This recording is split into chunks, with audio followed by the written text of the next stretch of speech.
see here is we really are on sort of the precipice for some meaningful growth and developments in the marijuana industry that's going to catapult us into sort of a new era of marijuana licensing. You're going to see that we have some recommendations, a package of multiple legislative changes that are going to allow access to the industry by equity applicants. And it's going to allow for opportunities for entrepreneurs to expand lines of business for access to marijuana through delivery, and the proposal also for a new line of business related to consumption. So really exciting. The whole time we've done this, we have also worked closely with all of our partners and ensured that we have maintained strong protections. Still have the strong protections in place for youth prevention and youth access issues, strong protections for neighborhoods, and also have some strong protections for employees of these businesses, including the delivery drivers. So really excited about this work. And I think a lot of you on this call have participated in this and have given us a lot of advice. So we really appreciate you. And I will turn it over to Molly now to do the presentation and get even more feedback from y'all. So thanks again. Thanks, Molly. Yeah, thank you, Ashley. So I realized I forgot to introduce myself. I'm Molly Duplashane. I'm the Deputy Director of Policy for Excise and Licenses. And why don't we go ahead and have the rest of the team introduce themselves right now too. Oh, and I didn't introduce myself either. I'm Ashley Kilroy. I'm the Director of Excise and Licenses. So Abby? I'm Abby Borchers. I'm a Policy Analyst with Excise and Licenses. I'm Erica Rogers, also a Policy Analyst with Excise and Licenses. Joey? I'm Joey Pena. I'm the Cannabis Process Navigator for the Department of Excise and Licenses. And Reggie? I'm Reggie Newbon. I'm an Assistant City Attorney. All right, thank you guys, and thanks everybody for being here today. So Abby, if you want to go ahead and start sharing the slides, I will just mention a couple of housekeeping things before we kick into the presentation. So we are going to go through the presentation from start to finish, and then we will have time for public comment at the end. And so if you want to sign up to do public comment, you can go ahead and use the raise hand feature at the bottom in Zoom, and that'll get you kind of into the queue. And at the end, when we go into public comment, Abby will promote you to be a speaker for that 2 minutes. Each person will get 2 minutes to provide public comment. Abby will promote you, which will allow you to be able to share your video and your audio, and you can provide your comment, and then we'll put you back to being an attendee again. We do have the Q&A feature activated for this webinar. And so if there are questions, you feel free to go ahead and put them in the chat to make sure that we're focused on the conversation and the presentation. We may not be answering the questions live in the Q&A, but we do plan on compiling those questions into a document and putting them up on the website later, probably sometime next week after we have another session scheduled for Thursday as well. So we'll compile all of those into one document and get them out there. If we can answer them quickly in the chat, we'll try, or in the Q&A, we'll try to do that as well. But if you don't see an answer, we'll make sure we get that into a Q&A document at a later time. Okay, so you can go ahead to the next slide, Abby.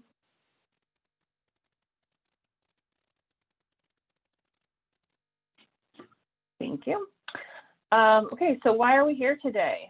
We're here to review a package of comprehensive legislative changes to the city's marijuana ordinances that we'll be proposing and presenting to City Council. This has been a culmination of work over the last years and months, and so we're excited to finally be here today to start taking some feedback on the proposal. We want to provide the continued opportunity for community participation, and we're seeking your comments and your feedback on this draft language.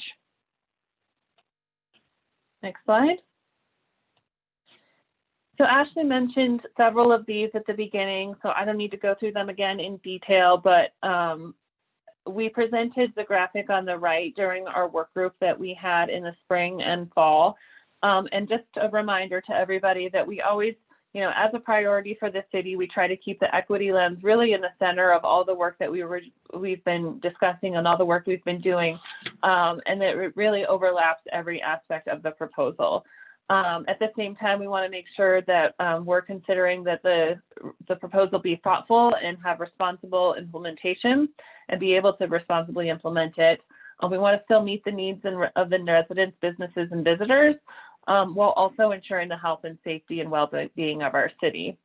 Some of our goals that Ashley mentioned at the beginning, again, we want to adhere to Denver's values around equity and social justice. We wanted to make sure that as these new opportunities were being developed at the state level, that we were pursuing and providing those new opportunities for innovation and expansion and creativity for our Denver businesses and entrepreneurs. Identifying new customer opportunities for access and responsible use for adults over 21. Still maintaining those strong protections that we have had in place and Denver is well known for youth and neighborhoods, while continuing our community investment using our marijuana tax dollars. So those were really what we always tried to keep in the forefront of our minds while we were developing the proposal. Next slide. So actually, I think I won't go into the details of this slide. This was really just a reference document as this presentation is out there for the public to refer to. This is really the slide to get the 30,000 foot information at a very quick information to see what the overview of the proposal is. So I won't go into detail with that here now because we have a slide really on each piece of that proposal. But what we're talking about today really breaks down into 3 different bills that we'll be proposing. The first is an omnibus bill, and the pieces that are included in that bill are the social equity program, some changes to our existing licenses, and the marijuana delivery program. A couple of years ago, the state did their sunset bill, and so we really are taking this opportunity now with this omnibus bill to sync up with some of those changes that were made at the state and align our Denver code with the state marijuana code. We're also using that equity lens, creating opportunities for social equity applicants by applying that social equity program to some existing license types, as well as some of the new license types. One of the key changes is going to be modifying the distribution of existing store and cultivation licenses, which we'll go into more detail on a later slide. And then within that omnibus bill is also the creation of the Denver marijuana delivery program. So that's bill number 1. Bill number 2 is to enact a marijuana hospitality program. This bill will create a hospitality program to allow for lawful marijuana consumption establishments. And then the third bill is to repeal a cannabis consumption pilot program, which repeals the citizen-initiated consumption establishment ordinance, which was passed in 2016, but it's being replaced with bill number 2, which is a more comprehensive and robust hospitality and consumption program. A quick overview of the last decade or so of marijuana regulations in Denver. Obviously in 2010, medical marijuana was adopted and licensing began in Denver in 2010. In 2014, excise and licenses began licensing retail marijuana, and part of this adoption in 2014 included a transition phase, which allowed for only previously existing medical businesses to add or convert to retail marijuana. And then in 2016 was when the City Council established a permanent moratorium on certain medical marijuana businesses, as well as the citywide cap on retail store businesses and cultivation licenses locations. And so that's something that we'll be discussing a little bit more today that includes a proposed change. In 2018 is when Mayor Hancock attended the U.S. Conference of Mayors. And at that conference, social equity related to cannabis was a big conversation. And so he came back from that conference and talked to Ashley and the Office of Marijuana Policy and asked us to really start thinking about how we could develop a plan to address equity within the cannabis industry. So that was kind of when that whole conversation really started for this team and here in Denver. In 2019, during the state legislative session, several changes were made to state laws, including the restructuring of state marijuana codes and the authorization of new license types, including the delivery license and delivery programming, hospitality, and the accelerator license. And so both of those things were really what prompted and triggered a lot of these conversations.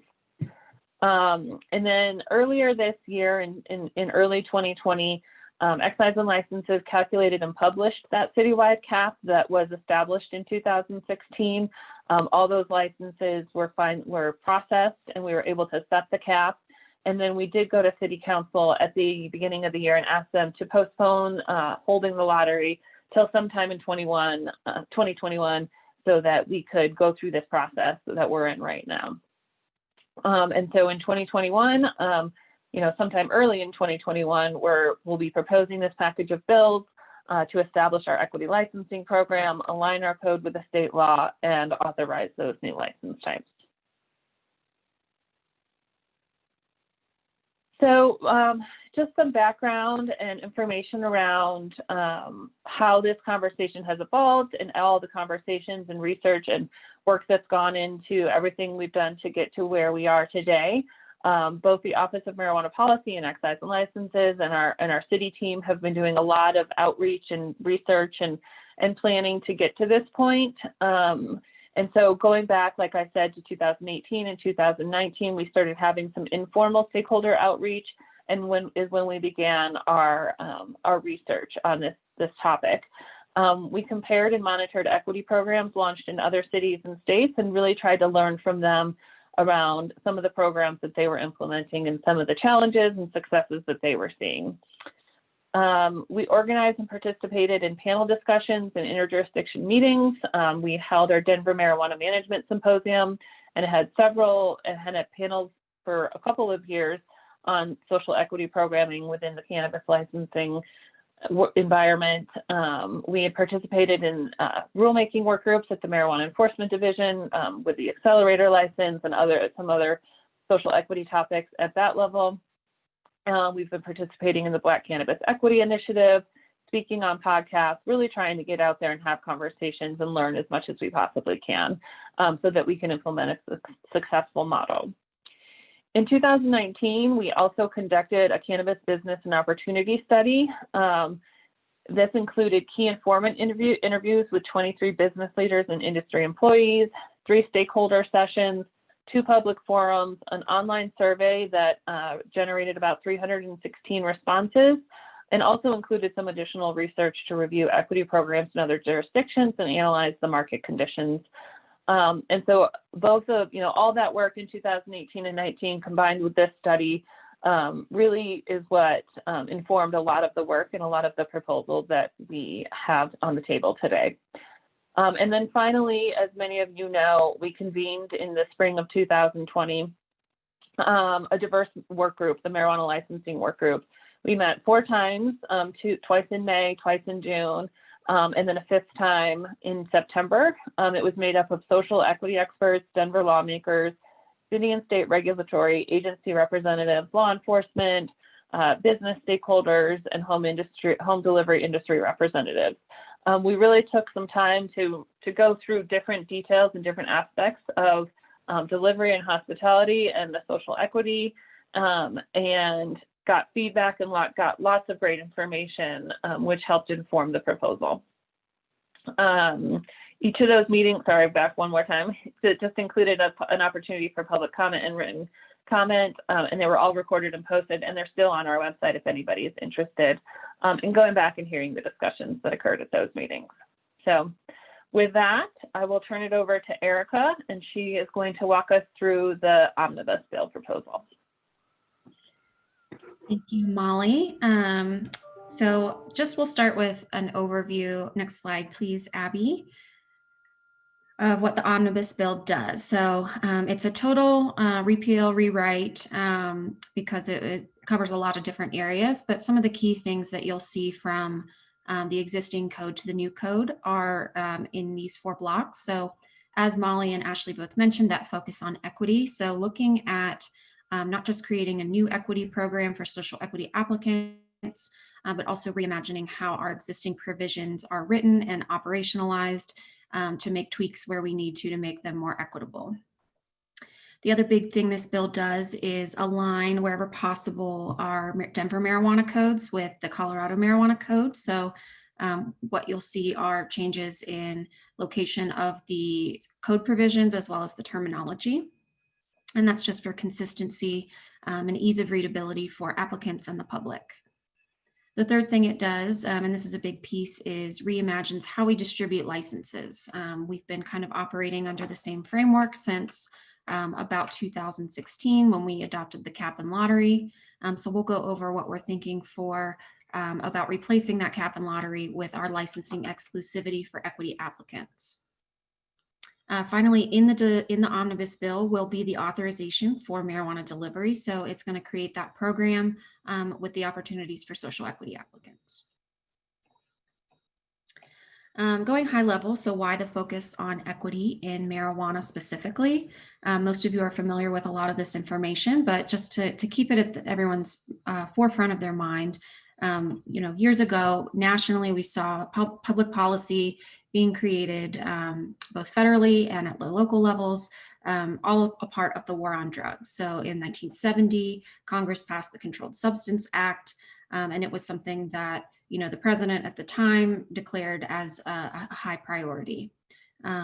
Years later, the Anti-Drug Abuse Act put money where this public policy focus was, and also established some pretty standard criminal justice practices that we've since been studying and learning about, such as mandatory minimums in drug sentencing. Since that public policy was adopted, we have seen some of the compounding negative impacts from that public policy decision and public policy enforcement.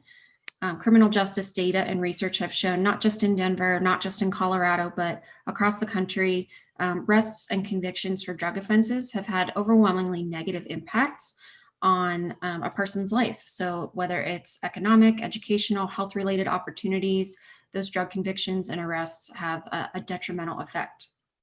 Not only are those negative effects present, they have been shown to have been enforced in a discriminatory manner. So we know that those negative impacts disproportionately impact distinct communities that were targeted more acutely, such as communities of color and other communities where people were disenfranchised or not given the same opportunities. So what are our goals in this program? We want to provide opportunities for all the individuals who have been harmed by that prohibition on marijuana and those historic inequities. And we want to lay the foundation for wealth creation for those groups.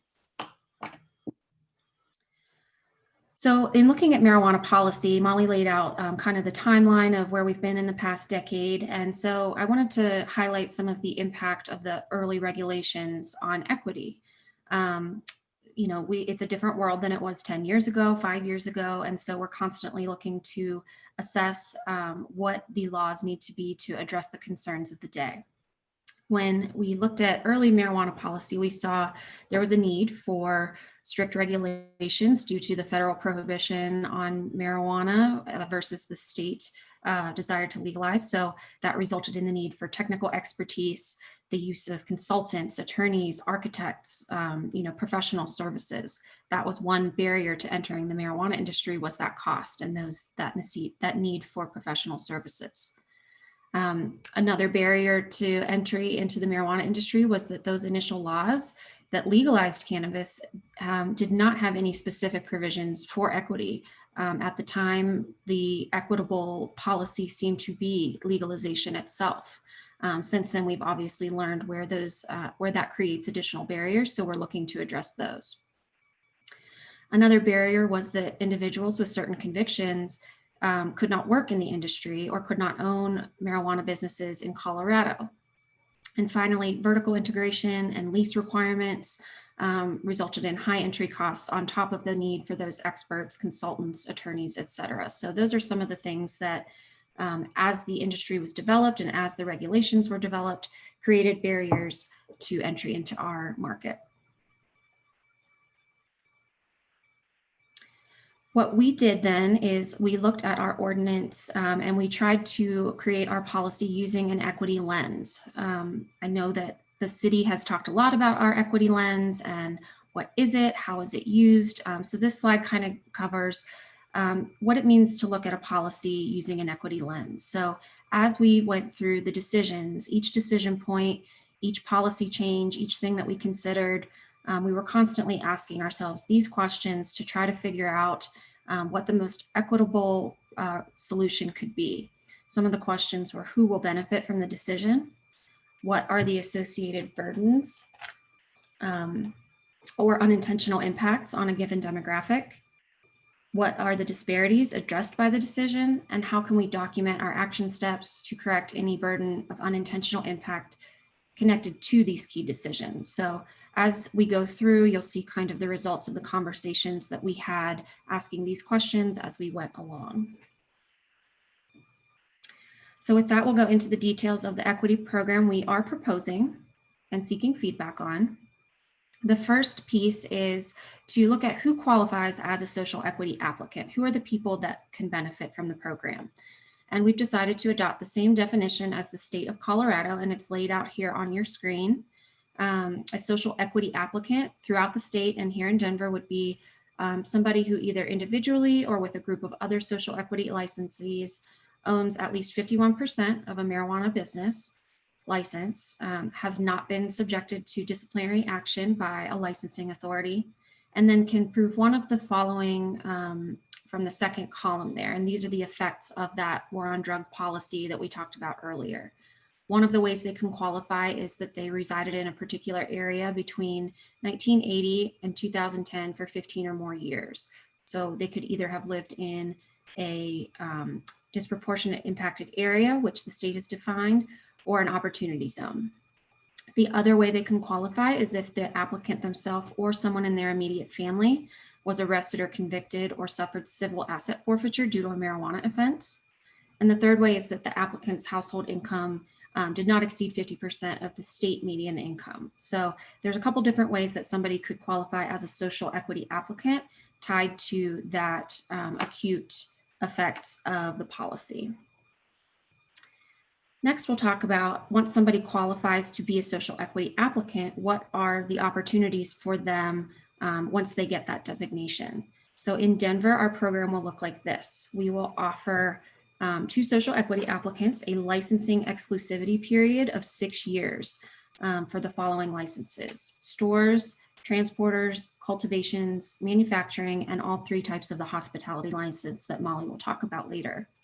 The reason for this is that since 2014, when marijuana was legalized, we had the market open to anyone who wanted to apply. And what we saw was, due to those barriers of the initial regulation, people who were able to get into the industry and adopt, early adopters were the ones who had the resources, who were able to overcome those barriers to entry. So we wanted to reserve the same amount of time for social equity applicants who maybe struggled to overcome those barriers and maybe could not. The next piece is, in addition to licensing exclusivity for the license types, we also want to make exclusive for transporter licensees the ability to conduct deliveries. We want to offer that for a period of 3 years before stores will be able to conduct delivery as they are allowed by the state. One of the reasons for this is to encourage our brick and mortar stores who are existing, who have been around, who are successful in the industry, to partner with new businesses, new applicants, those transporters who may be just entering the market, and give those transporter equity applicants a chance to build their business, build their name, innovate in the industry, and have that exclusive access. Finally, the third opportunity that we're going to offer is a 50% reduction in our license and application fees for stores, transporters, cultivations, and MIPS. In addition, we are looking at lowering, adopting low license fees for the new license types. That's the delivery permits and the hospitality license. This was important because access to capital is crucial to the success of any marijuana applicant, especially the social equity applicants. And so one way that we have control over putting more money in the pocket of our social equity applicants is to reduce the fees that they have to pay. So the city will be covering the other half of those costs to administer the application and the licenses. This slide just goes over a couple of other things that we've talked about that are important. You may not see these explicitly called out in the ordinance language, but we wanted you to know that these are things that we're working on and that are important to us.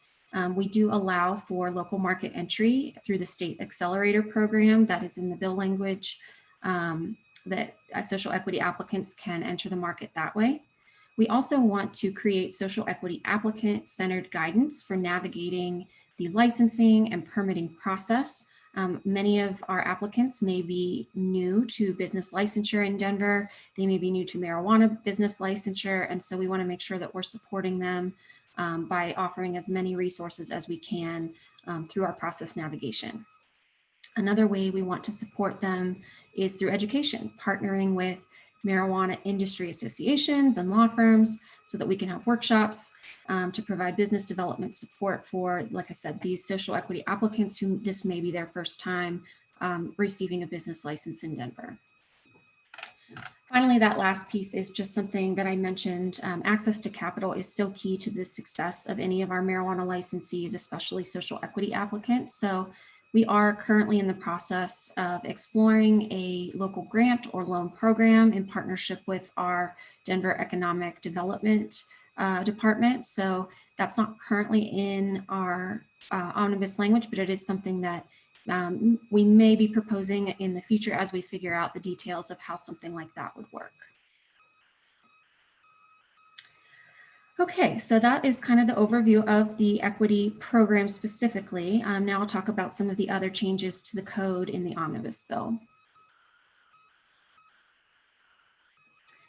First and foremost, we will be moving the provisions about medical marijuana from Chapter 24 of the Denver Revised Municipal Code to Chapter 6.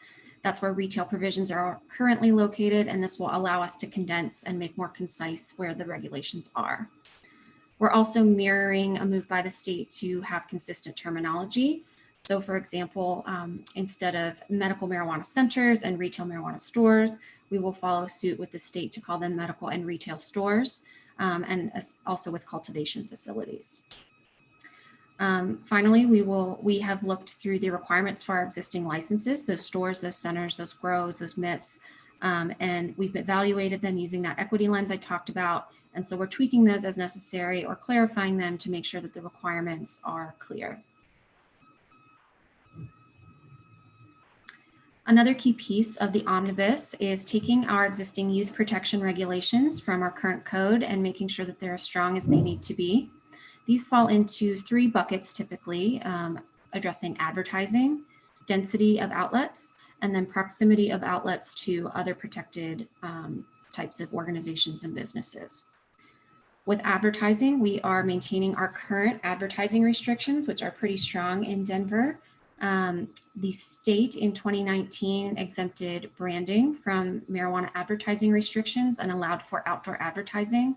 We will not be opting into that expansion because we want to ensure that we are not influencing youth perceptions or usage in a negative way. So as noted by the star there, that is one area where we will not be aligning with the state.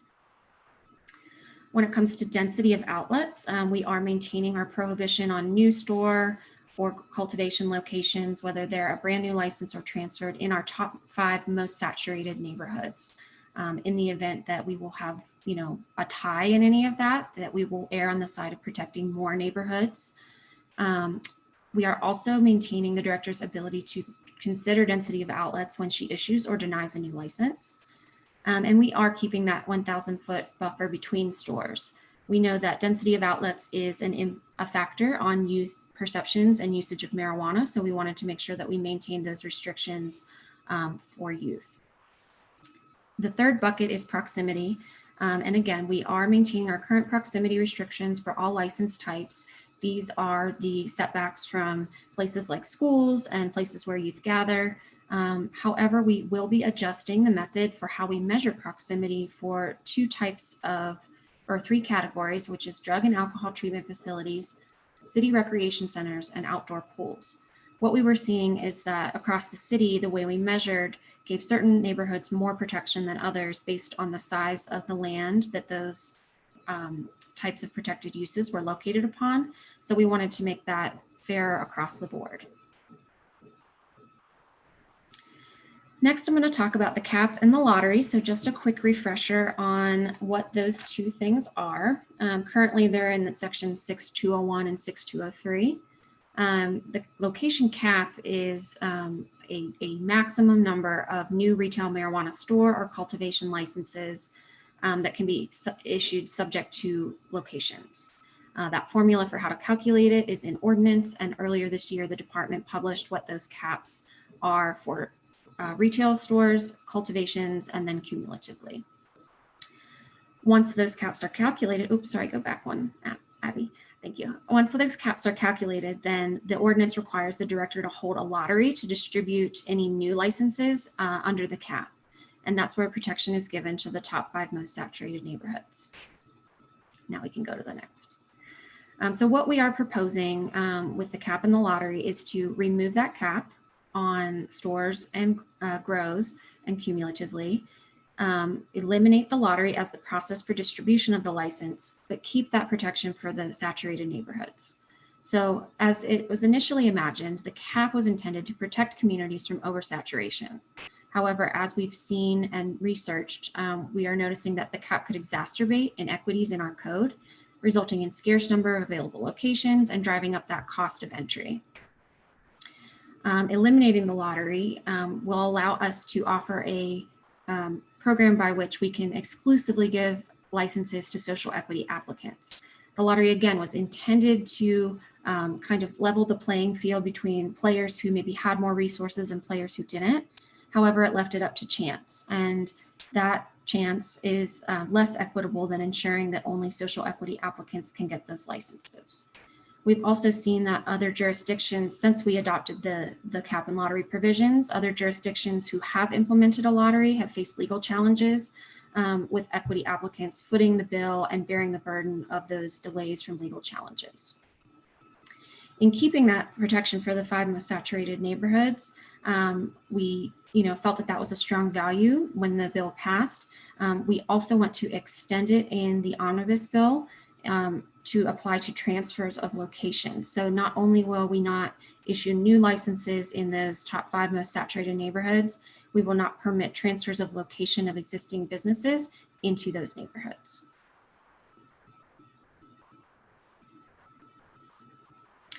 The other thing we want to do in the omnibus bill is, and again, you may not see some of these explicitly, but they are enabled by the ordinance, is improvement to the public licensure process. And many of you know marijuana businesses typically have to undergo a needs and desires hearing for certain license types. So looking at how that process works and making it more transparent and streamlined was an important goal to us.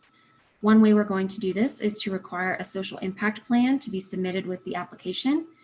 This will replace a community engagement plan, but it will be something that's a little bit more robust, and it will provide a tool for neighborhoods and residents to see really deep into the business's proposed practices in several areas. So not only will it talk about the ways that the business intends to communicate with the community, it also has to include requirements for environmental what policies and procedures the business is going to pursue for environmental sustainability, as well as practices for diversity and inclusion in hiring and employment.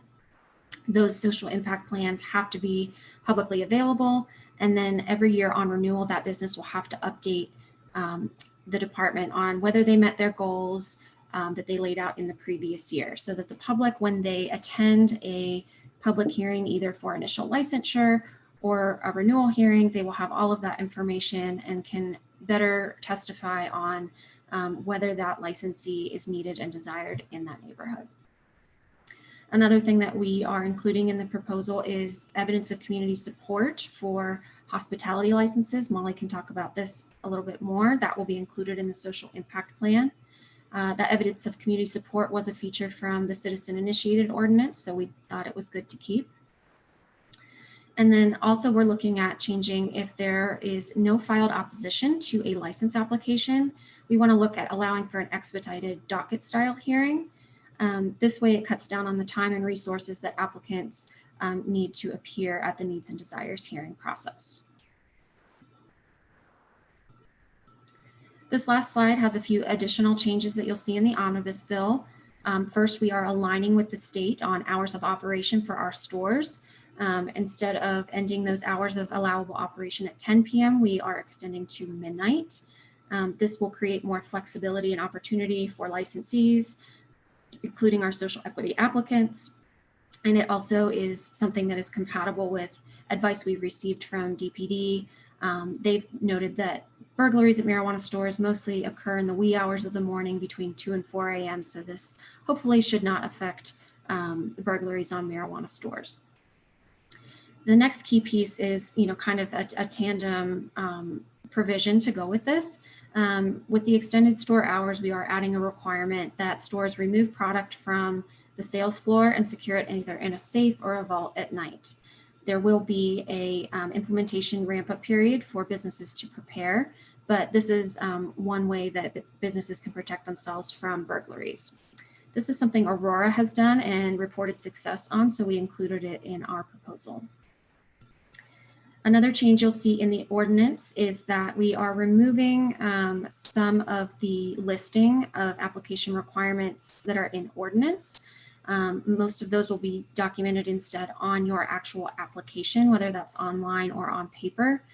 This gives the director flexibility to adjust our application requirements if they should change either at the state level or internally if we need to make an alteration based on our social equity program.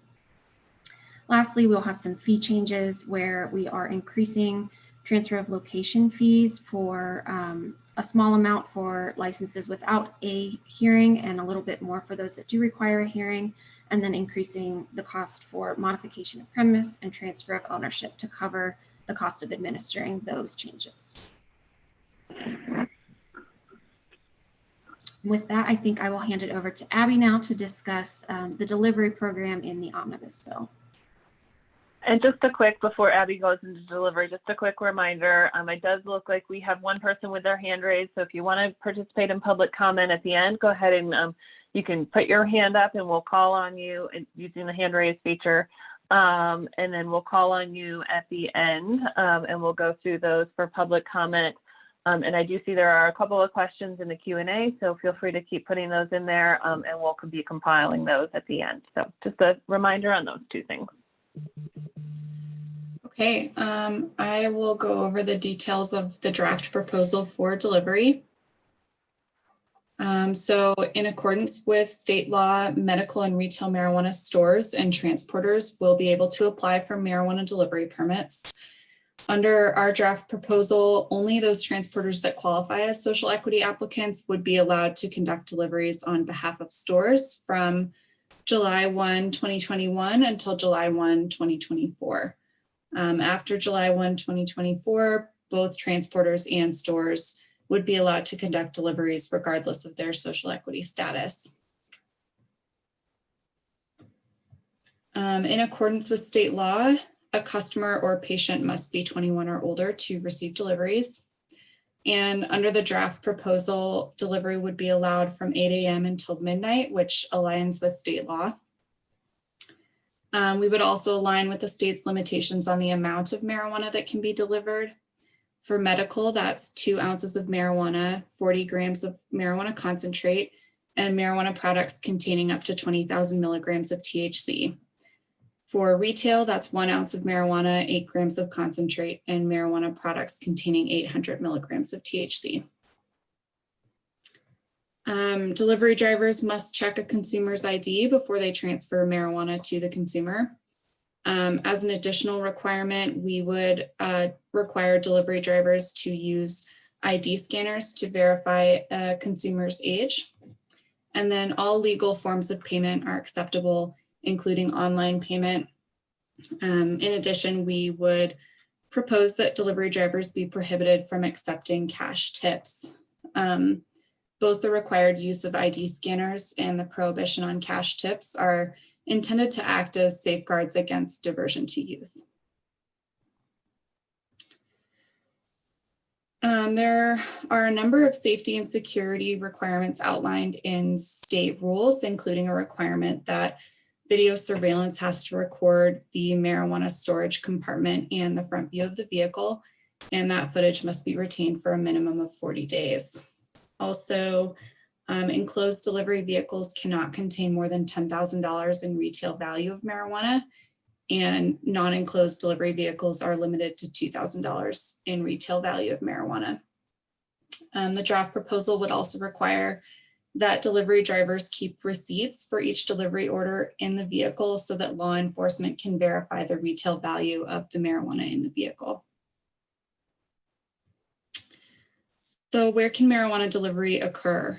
Marijuana can be delivered to a private residence in Denver or a private residence in any other jurisdiction in Colorado that has affirmatively opted into marijuana delivery and has not prohibited deliveries from coming into that jurisdiction from outside.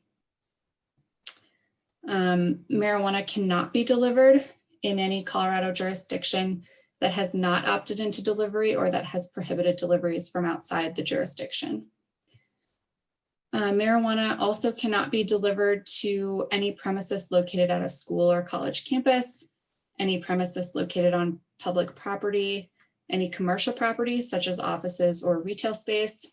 And additionally, our draft proposal would prohibit deliveries to a drug or alcohol treatment facility. We're proposing adding this prohibited location just to align with our local proximity restrictions that treat drug and alcohol treatment facilities as a protected use. And then these are our proposed fees for marijuana delivery permits. An application fee, which is a one-time fee, would be $1,000. The annual license fee would be $2,000. And then a transfer of location would be $1,000. And a transfer of ownership would be $250. So I'll turn it over to Molly to talk about hospitality.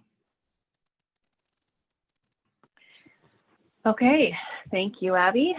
So we're almost there, guys. Just a little bit more information. So now we'll move on to the hospitality bill.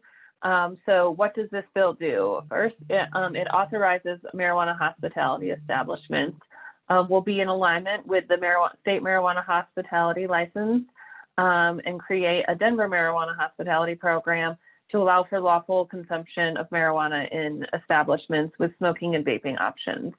Our goal with this was to still maintain the strong youth protections in Denver to minimize the risks associated with marijuana usage among youth.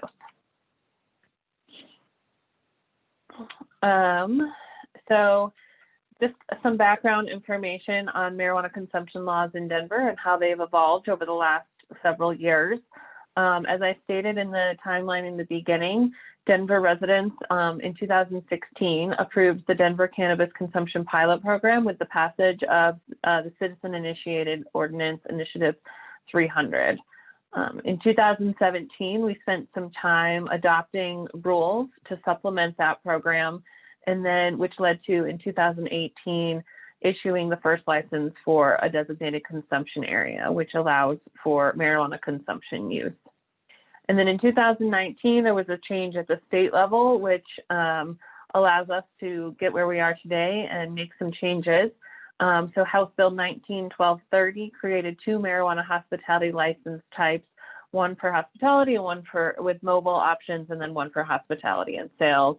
And then in 2019, the Colorado Marijuana Enforcement Division also adopted some agency rules which supplement that statute and give some operational implementation details. So the license types that are created by the state, there's two under the marijuana hospitality model. One is licensed premise permanent establishments. And so those do not allow for the sales of marijuana. It would be a bring your own model. And this one is probably the one that is most similar to the designated consumption license that we currently have here in Denver right now. And then there's the marijuana hospitality establishment mobile option, which allows for consumption of adult patrons in a mobile licensed premise as opposed to a permanently licensed premise.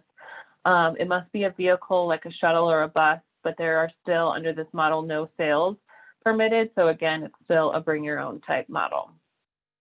And then the third license type or the third model is a marijuana hospitality and sales establishment, and that allows for the consumption of marijuana that is purchased on site by adult patrons within a permanently licensed premise. Limited sales of marijuana are permitted, so it's not the same level of sales that are allowed in a retail or medical marijuana store. And then additionally, there is no bring your own model. It's not permitted, so a patron cannot bring their own marijuana in for consumption. It has to be marijuana that is purchased on site. So some details about marijuana hospitality establishments. First, who can patronize or who can be a hospitality establishment patron. They must be 21 years old to enter all different types, all the three of those models of hospitality establishments. When can they operate? Between the hours of 7 a.m. and 2 a.m. for all types of hospitality establishments. That is the same as our current designated consumption license and also aligns with what the state allowed. What types of methods of consumption are permitted in a hospitality establishment? We're proposing that indoor smoking and vaping be allowed. There was some language in the state statute that allowed for local jurisdictions to opt into these locations being exempt from the Clean Indoor Air Act for smoking of marijuana and vaping of marijuana indoors. And so we're proposing that all types of hospitality establishments with proper odor and ventilation controls would be allowed to offer indoor smoking and vaping. An additional requirement is that LPG torches and butane lighters would be prohibited at all types of marijuana hospitality establishments. A couple of more requirements. These are all kind of specific for Denver. The first one is that all types of hospitality establishments are permitted from allowing their licensed premise to overlap with the licensed premise of a medical or retail marijuana store. And so if you have an existing store, you'd have to have some type of separation between your licensed premise if you wanted to add a hospitality or create some type of hospitality establishment. We'll require that all of these locations have an odor control plan that we will be reviewing and making sure is sufficient to mitigate any odor issues. And all of these locations will be required to undergo a needs and desires hearing, typical or similar to what a marijuana store goes through right now, unless it is a mobile hospitality establishment, and then it would not be required to have a needs and desires hearing. But a permanently licensed establishment with just hospitality or hospitality and sales would require that there is a needs and desires hearing. Outdoor establishments would be allowed, but they must be surrounded by a site obscuring wall, fence, hedge, or other opaque or translucent barrier. And then additionally in Denver, we'll have those requirements that I mentioned already to comply with existing Denver odor control and ventilation requirements. Similarly, a retail food establishment would be allowed. They'll also be required to have those odor control and ventilation requirements. If they are co-located within a retail food establishment, they must be separated from the rest of the retail food establishment by a site obscuring barrier and a secure door. That is per state rules as well. And then additionally, marijuana cannot be added to the food that is served within the retail food establishment, aligning with some state requirements for that as well.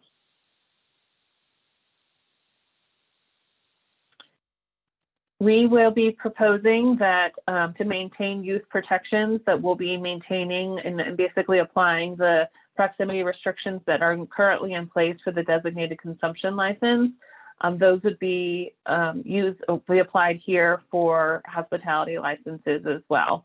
An additional note is that all businesses in Denver must comply with the Denver zoning code. So much like our designated consumption license, a hospitality license may have some underlying use that they would have to make sure that wherever they locate is in compliance with the Denver zoning code. Additionally, they'll be required to be 1,000 feet from a school, a child care facility, a city pool and rec center, and an alcohol and drug treatment facility, with the only mention being that for city pool and rec center and alcohol and drug treatment facility, we have slightly modified the language to measure more to the building than to the land where that use is occurring. So that is a slight modification that we've made there. And then additionally, they would also be required to be 1,000 feet from other hospitality licenses.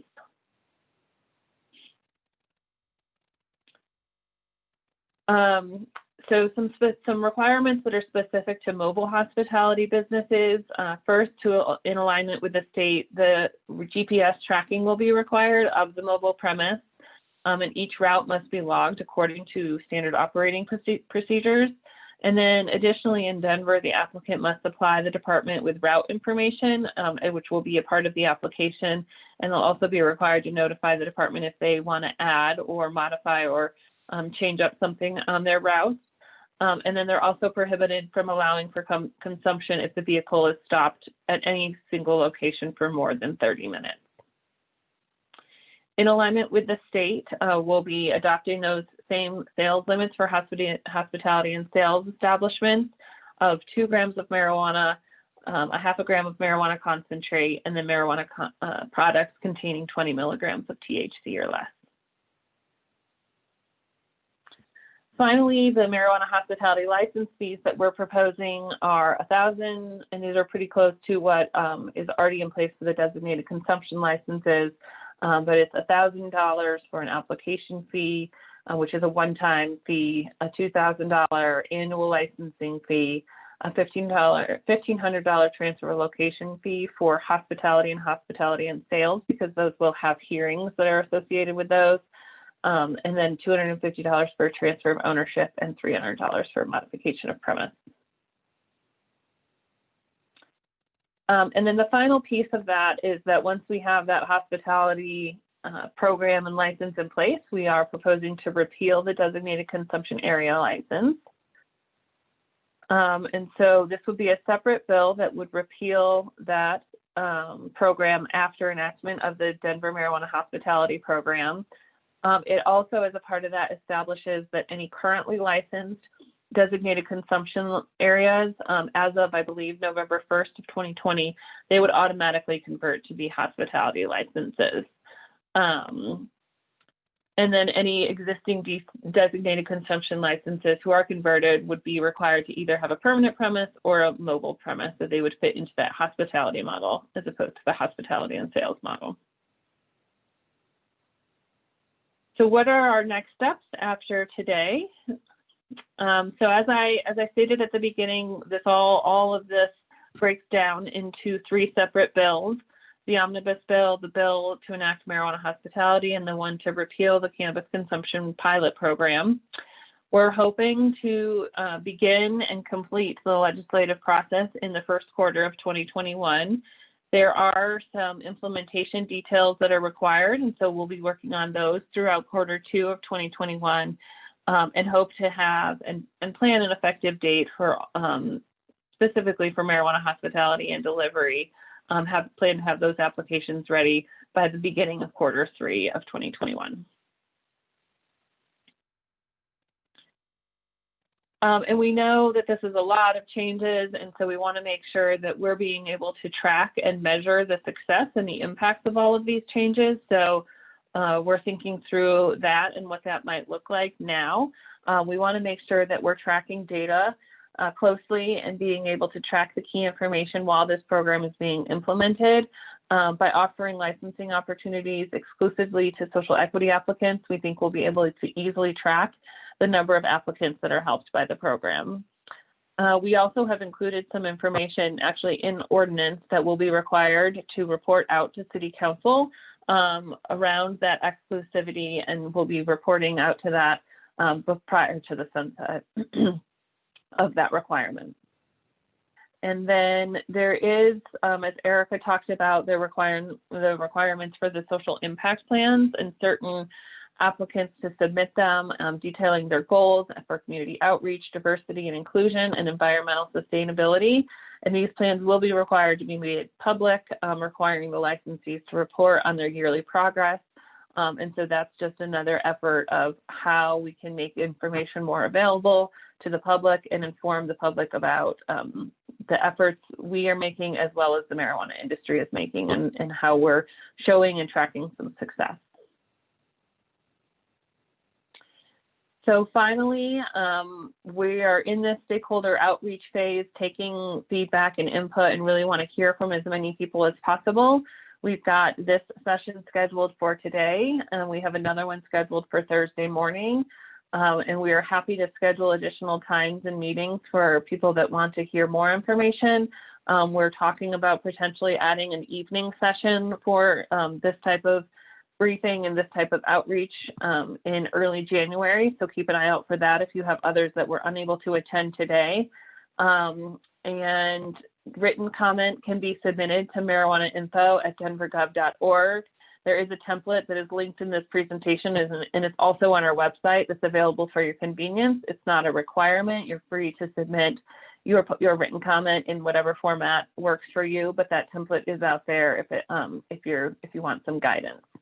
And then you can always email marijuanainfo@denvergov.org to request a meeting to learn more or provide additional feedback. And I believe that is it. So we will go ahead and jump into public comment now. And it looks like we currently have about 3 people with their hands up. So Abby, I will go ahead and let you work through those. Okay, I'm going to promote, let's see, Art Way to panelist. So Art, you should be able to use video and speak.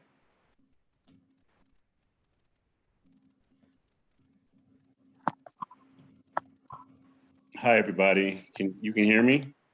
Yes, hi Art. I'm gonna time everyone for 2 minutes, just to make sure we have plenty of time to get through everyone's comments. So, Are we allowed to ask questions or are we only making comments right now? Molly, we have quite a bit of time, so I don't know if we wanna. Yeah, if you want to go ahead and ask some questions, Art, I think that's okay. I think what we'll do, why don't we start with if you want to put your questions in during your 2 minutes, and then we can come back and answer them towards the end of public comment, if that works for you. Yeah, that's fine. The first question, I was curious if the sustainability plan that has to be in the SIP, will somebody satisfy that with their waste management plan that the state requires? So basically, are they one and the same? Is the first question. Second, is there a cap on manufacturing, or are you also allowing for new social equity licenses within the manufacturing space? I believe you are when it comes to cultivation in stores. I'm trying to figure out where you are with the manufacturing. And then the last question before I make my suggestion is, I don't believe hospitality establishments are allowing for alcohol licenses on the same premises. So if you can just confirm that or let me know if Denver is going to allow for that.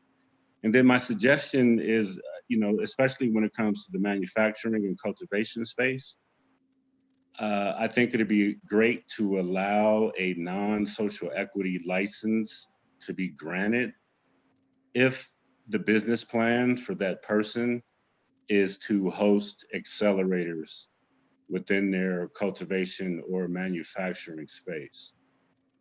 So I agree that everything should be restricted for social equity at this moment, but in order to boost the accelerator program, we may want to look for an exception for a company or a person who may not qualify as a social equity licensee to actually get a license if they plan to host accelerators. And other than that, you guys are doing a great job. Everything looks good. Thank you so much.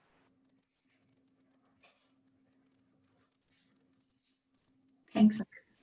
Start.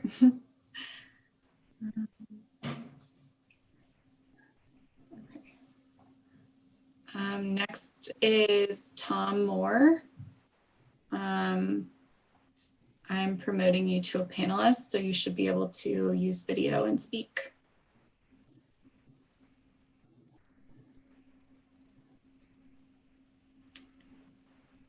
Hey guys, can you hear me? Yes. Awesome. I sorry, I'm just trying to figure out Zoom. I'm a rookie. Hey, how you doing? I kind of addressed my my question. I was kind of the same way with Art. I didn't know if this was more for comment or for questioning. I kind of asked mine in the Q&A. Do you guys want to? I think Jenna answered me about redabbling to allow marijuana hospitality establishments. Oh no, it's someone else's. Yeah, so pretty much I was curious. I noticed right now there's plans to allow obviously transporters to make deliveries, and then eventually in 2024 storefronts. Are there any plans to allow non-storefront delivery, such as direct from grow to consumer or direct from manufacturer to consumer with the help of transporters or individually? Is that at all been examined or explored at all?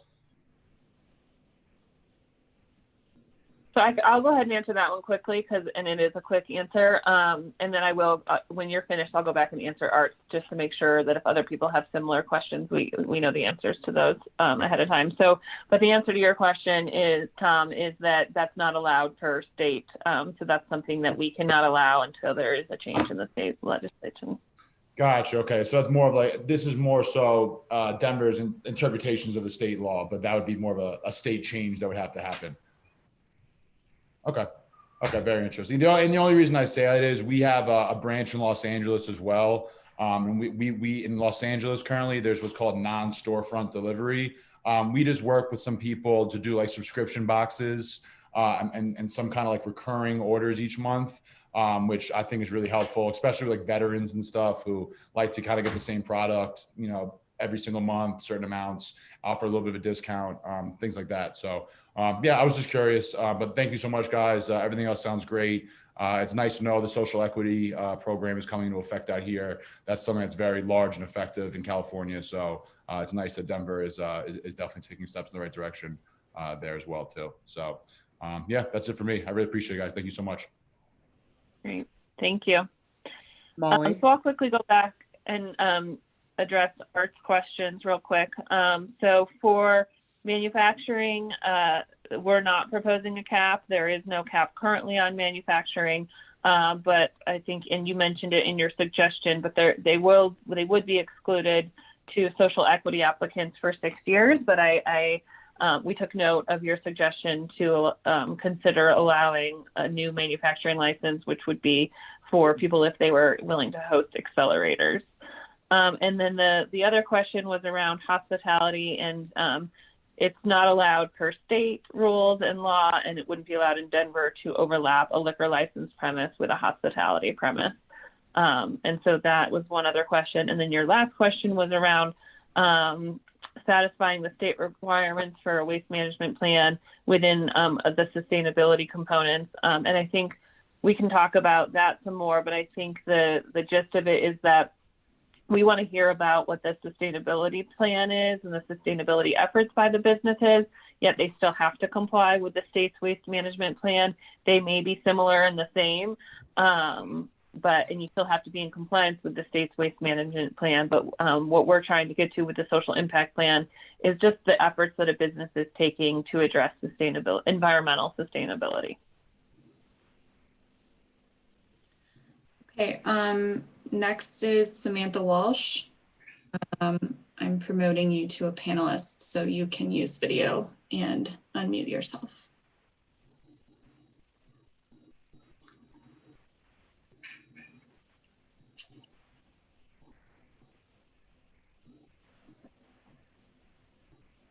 There she is.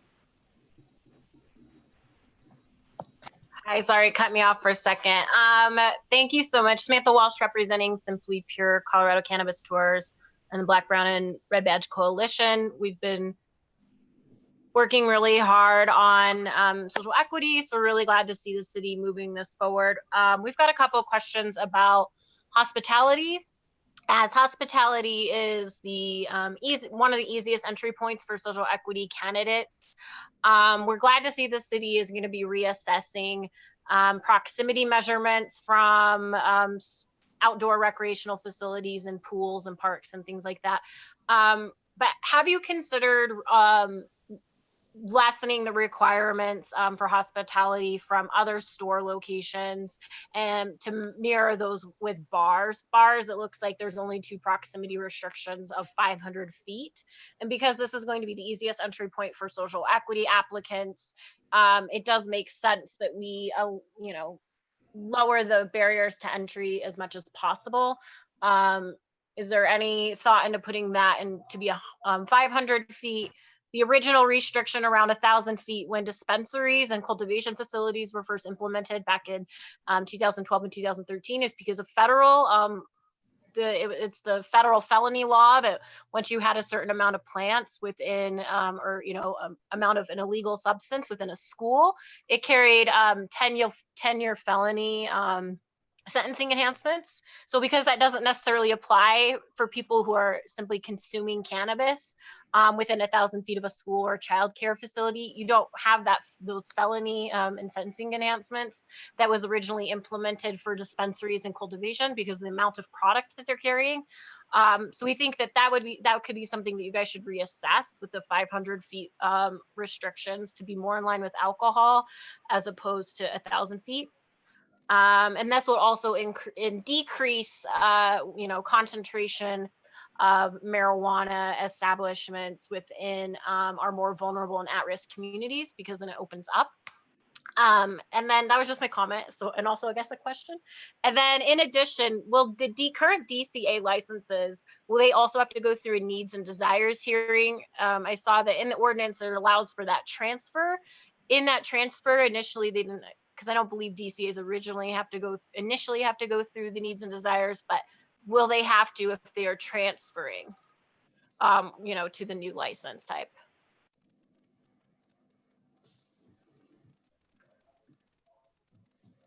Oh, you're on mute, Molly. Oh, sorry. It looked like you were maybe gonna jump in on the proximity, maybe?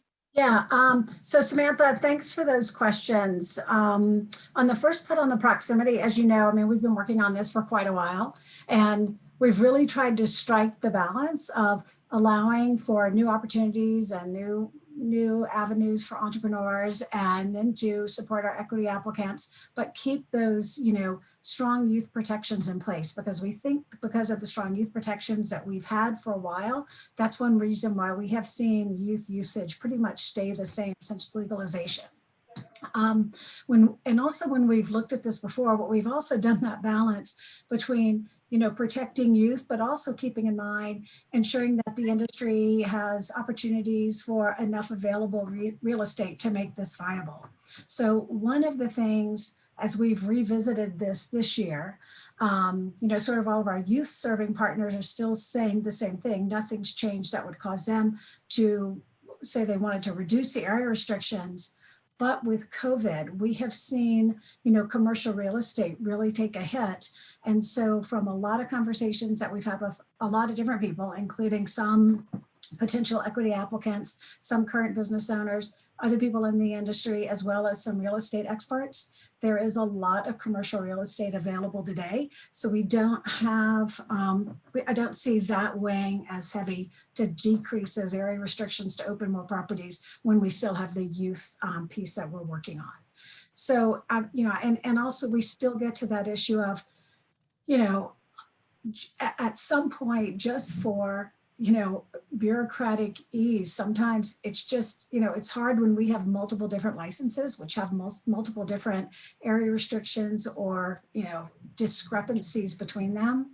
And one thing when you talk about alcohol, I mean, alcohol has that 1,500 feet prohibition between liquor stores. So, you know, you could choose the 500 feet or the 1,500 feet or the 1,000 feet. We've decided with everything, all the work that we've done on this has just been one that we fell on the side of maintaining these proximity restrictions. But we'll continue to take that feedback, and we'll still, I'm sure council will want to talk about it as well. Thank you. And then just on the needs and desires, sorry, Molly, if I interrupted you. Nope, I was going to answer that part of it. So designated consumption licenses were required to have a needs and desires hearing. We currently only have one license, and so unless if that licensee is planning on maintaining their location, there wouldn't be a requirement of a needs and desires hearing to just transfer into a hospitality license. But after that, if they plan to move location or anything like that, then it would require a needs and desires hearing. Thanks. And then I just had another one. I've kind of breezed through the ordinance. I just haven't gotten in detail. The city's not going to be requiring any additional regulations around fire suppression for hospitality. I know a few other counties have done that. Or are you guys going to be pretty much in line with what the state requires? So I'd have to get some fire folks to answer that question in detail, and maybe Regu, you have a thought, but I know one thing that we say is that these businesses are required to have all other approvals and permits that are required by our other agencies. So if the fire department has some type of requirement for an operational permit or something like that that's associated with, because based on the operations of that business, then that would be required in order to successfully get through the license process. But there's nothing specific. I think, it would just depend on what's happening within the business and fire's assessment of that.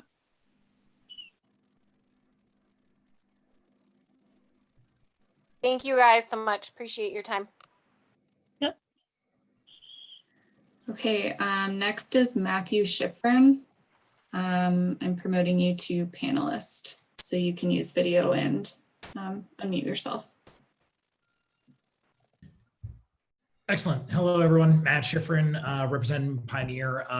Thank you so much for all of your hard work. I've watched some of the videos and everything, and you guys are doing a phenomenal job of bringing social equity to Colorado. We currently own stores, cultivation, and manufacturing. We also are social equity advocates in Illinois, where we have licenses pending and are working with SEQs to get them, up and running and having stores.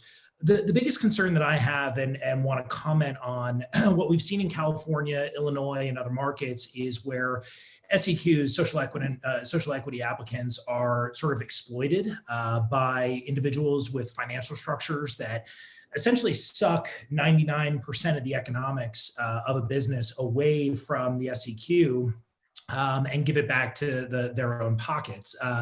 This is through structures like intellectual property agreements, management services agreements, intercompany pricing, high rates of interest on debt, and sort of the 51% threshold allows for essentially some other operator to own 49% and upwards of 100% of the economics of a business away from that social equity applicant.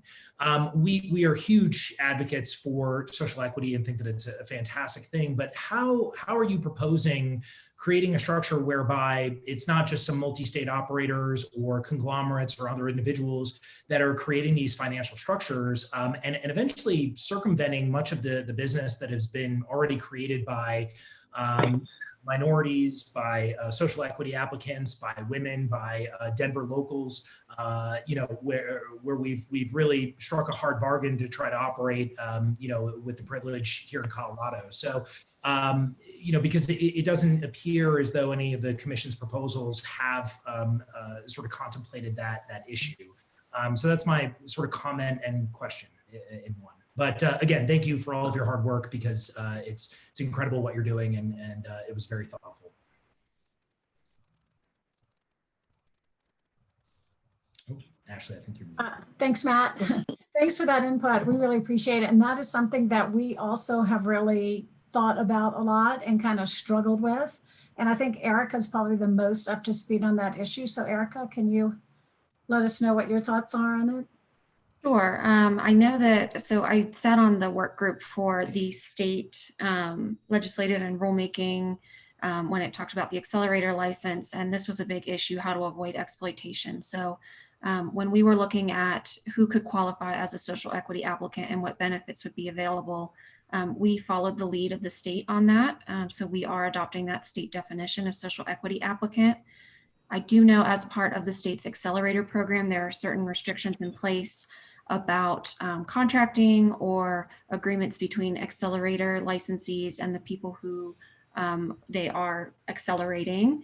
I know Artway, who spoke earlier, also was on that committee, and there are several others, I'm sure, on the call who were there. So I would encourage you to dig into the state materials on that there are some robust ones there that we have incorporated as part of our program. That's fair, but we've sort of investigated some of the state requirements, and they're pretty loose as well in this regard. And I mean, I think for the sake of existing Denver, business owners, this is a concern, right? That much of the equity that we've built here, and again through women owners, minority owners, social equity owners, Denver locals.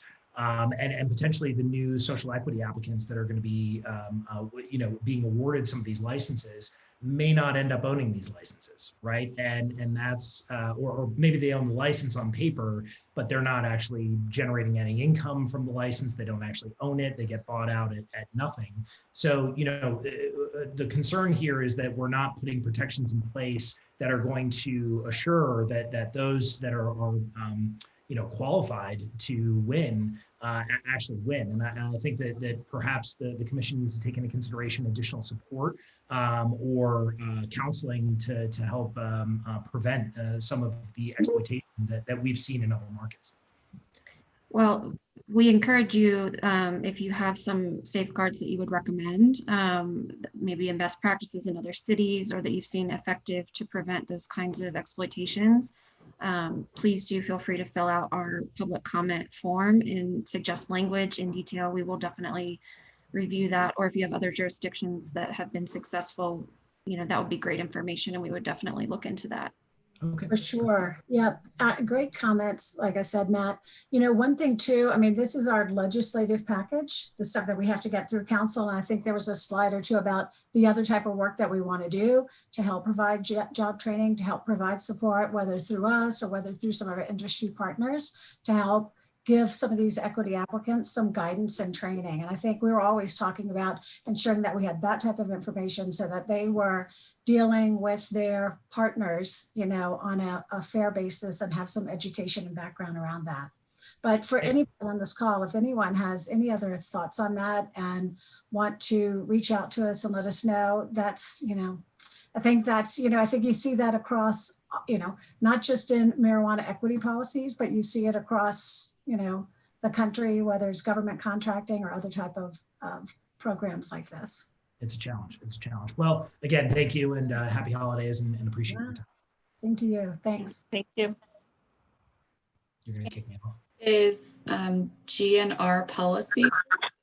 I'm promoting you to panelist so you can use video.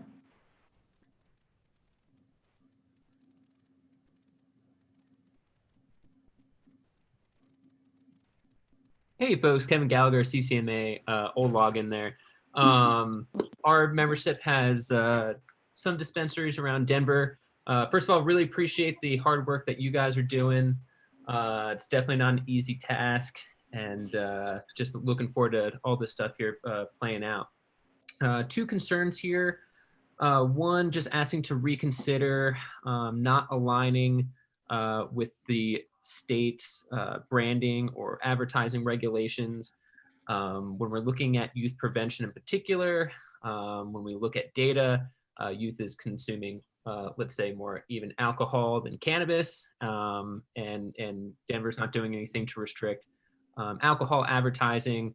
We're hoping that we can be treated just like any other business, especially when we're just in general more restricted, we're paying more taxes, etc. Also, just being flexible. I mean, nothing stopping, let's say, Denver from enacting certain guardrails and certain in terms of not putting any sort of product on those billboards or anything like that. Consumption. Again, asked to reconsider that. Second here, making stores remove product from the sales floor and secure it in a safe room. That's pretty. It's a hard task. A lot of dispensaries have very limited space. There's a lot of tiny dispensaries out there, and having someone operationally literally physically take product from the sales floor and put it in another room is extremely burdensome. Already, these dispensaries are glorified fortresses, right? By virtue, that product would have to be in a restricted access area or limited access area, which has pretty intense surveillance requirements. as well as other lock requirements. So we just ask that hopefully that does get removed. Would really like that flexibility in there. Additionally, the more times that you're touching a product, obviously the more times that something could go wrong, that product be misplaced, etc. Now we're dealing with an inventory tracking issue at the same time. So definitely would ask again that would be removed, and that the city would consider some flexibility there. Thank you so much. Thanks, Kevin. Okay, next is Michael Diaz Rivera. I am promoting you to a panelist.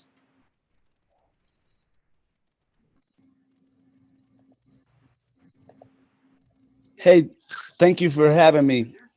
I don't know how to turn my camera on, but yeah, thank you for having me. My name is Michael Diaz Rivera. I'm a 5th grade teacher, born and raised in Colorado. At the age of 19, I got a felony for marijuana possession, and that's what's left me out of the industry. So thank you all so much for the legislative changes that you brought to this point, because now I'm full of hope that I can take part in this. But as I've started to talk to dispensaries, a lot of them are not seeming like they're going to participate in the accelerated license program. And like my general sense is, what do they get?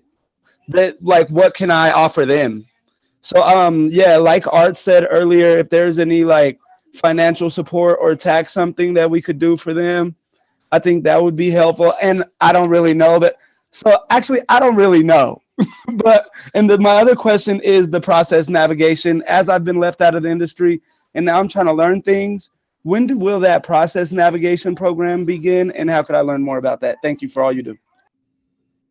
Hey, Michael, thanks for your questions. Well, I mean, first of all, it might be good just for us to get your contact information and just sort of talk with you offline, because there's a lot of different opportunities and ways to kind of intersect with the industry.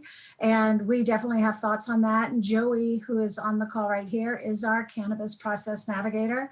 And he and I have had, I think all of us have had numerous conversations with people who are interested in getting in the industry about sort of where to even start. So we would really be happy to have that talk with you, that conversation with you offline. Yes, please. Oh, good. Michael and I actually connected last week over the phone. Oh, good. Yeah, we took a call last week. And so that kind of process navigation, some of it's going to be up in the air, Michael, as we kind of discussed last week. We're waiting to see how the state qualifies applicants and what the application process looks like for social equity licensees at the state. So some of those kinds of unknowns are things that we're just kind of working through now, because we're in a period where things are a little bit in flux. But we, certainly as we have more information, more details, continue to reach out. You and I can continue to schedule calls. We can do some of that via email. But as we know more about what the implementation looks like, and I think we sort of discussed this during the presentation, but we'll be doing a ramp up to implementation. So not everything is going to be, we're not going to have all of the answers to all the questions right away, but as we start to look at application requirements and things, we'll be really thoughtful about how these processes get implemented for licenses. And then obviously we'll be in contact and chatting more. And if there's opportunities for us to do workshops or sessions where we can kind of learn more about things, and then that would be great too. But otherwise, you have my contact information and we can always touch base, and then I can put you in touch with folks at the state. I think they have a kind of a method for how they like inquiries to come through, but more than happy to see what we can do here. Thank you, Joey. Talk to you soon. Yeah. Thank you.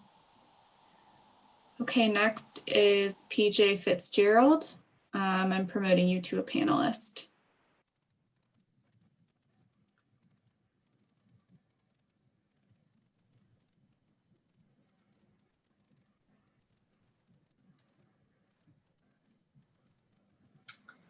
PJ, you might be on mute if you're chatting.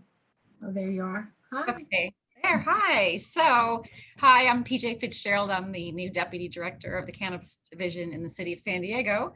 And I just wanted to give a quick shout out to Ashley, Molly, Abby, Erica, Reggie, and Joey from sunny San Diego. You guys hosted us last October at your convention, and we've taken that information and we are moving forward with our own division. It's brand new, and we're in the middle of growing that. So I and when my staff, Sammy Ma, are watching you today and learning all kinds of information. We anticipate these exact types of questions and concepts will be coming to San Diego at some point. We've heard from some of our operators already. And so I just wanted to really just say hello and give you a shout out on all this hard work. It is obviously tons of thought and work has gone into this legislative package that you're bringing forward, and it shows in your presentation and the thought out methodologies that I see there. So I also had a question regarding the same as I think it was Joe Moore about your delivery from non-retail storefronts. So that was, you already asked that for me. That was interesting.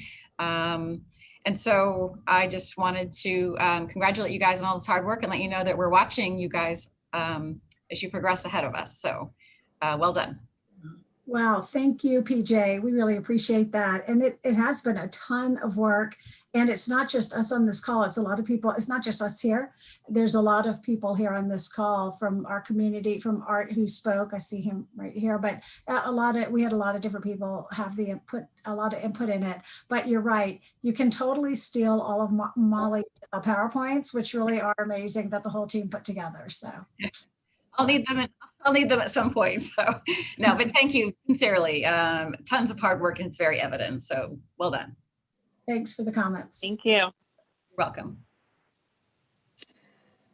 Okay, next we have Amanda Schifrin from Pioneer. I'm promoting you to a panelist.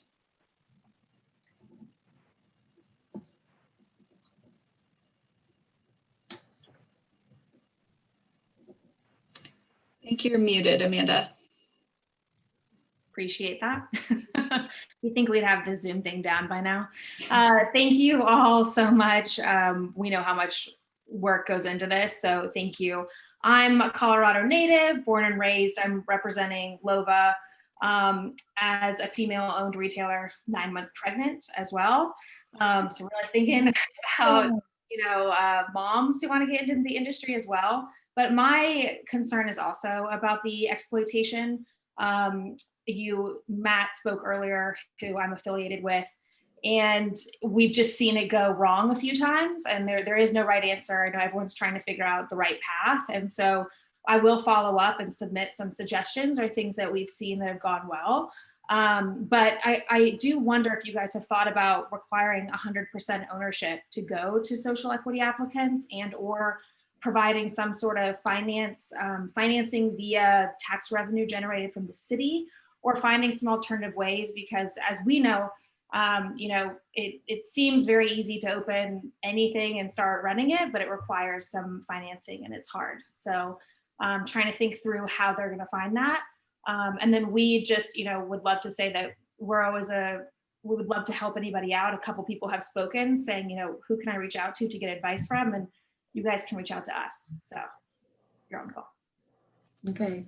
Michael, you heard that from Amanda. Amanda, if you want to put your contact information in the chat, that would be great. Will do. Yeah, we talked through all of this kind of stuff. And I'll sort of get to and now we're sort of moving into just answering questions. Is that okay, Molly, as far as time goes? Mm-hmm. Yeah, I'm fine with that. Yeah, one of the things right now with tax revenue and having the ability to help support equity applicants, right now we're just, I think we have a $200 million budget deficit in Denver.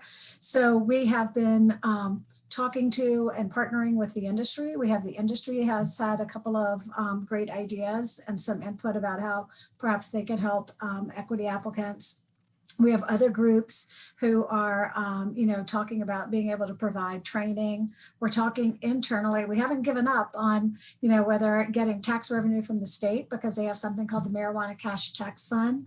And I know Ian Sieb from the state is on the call.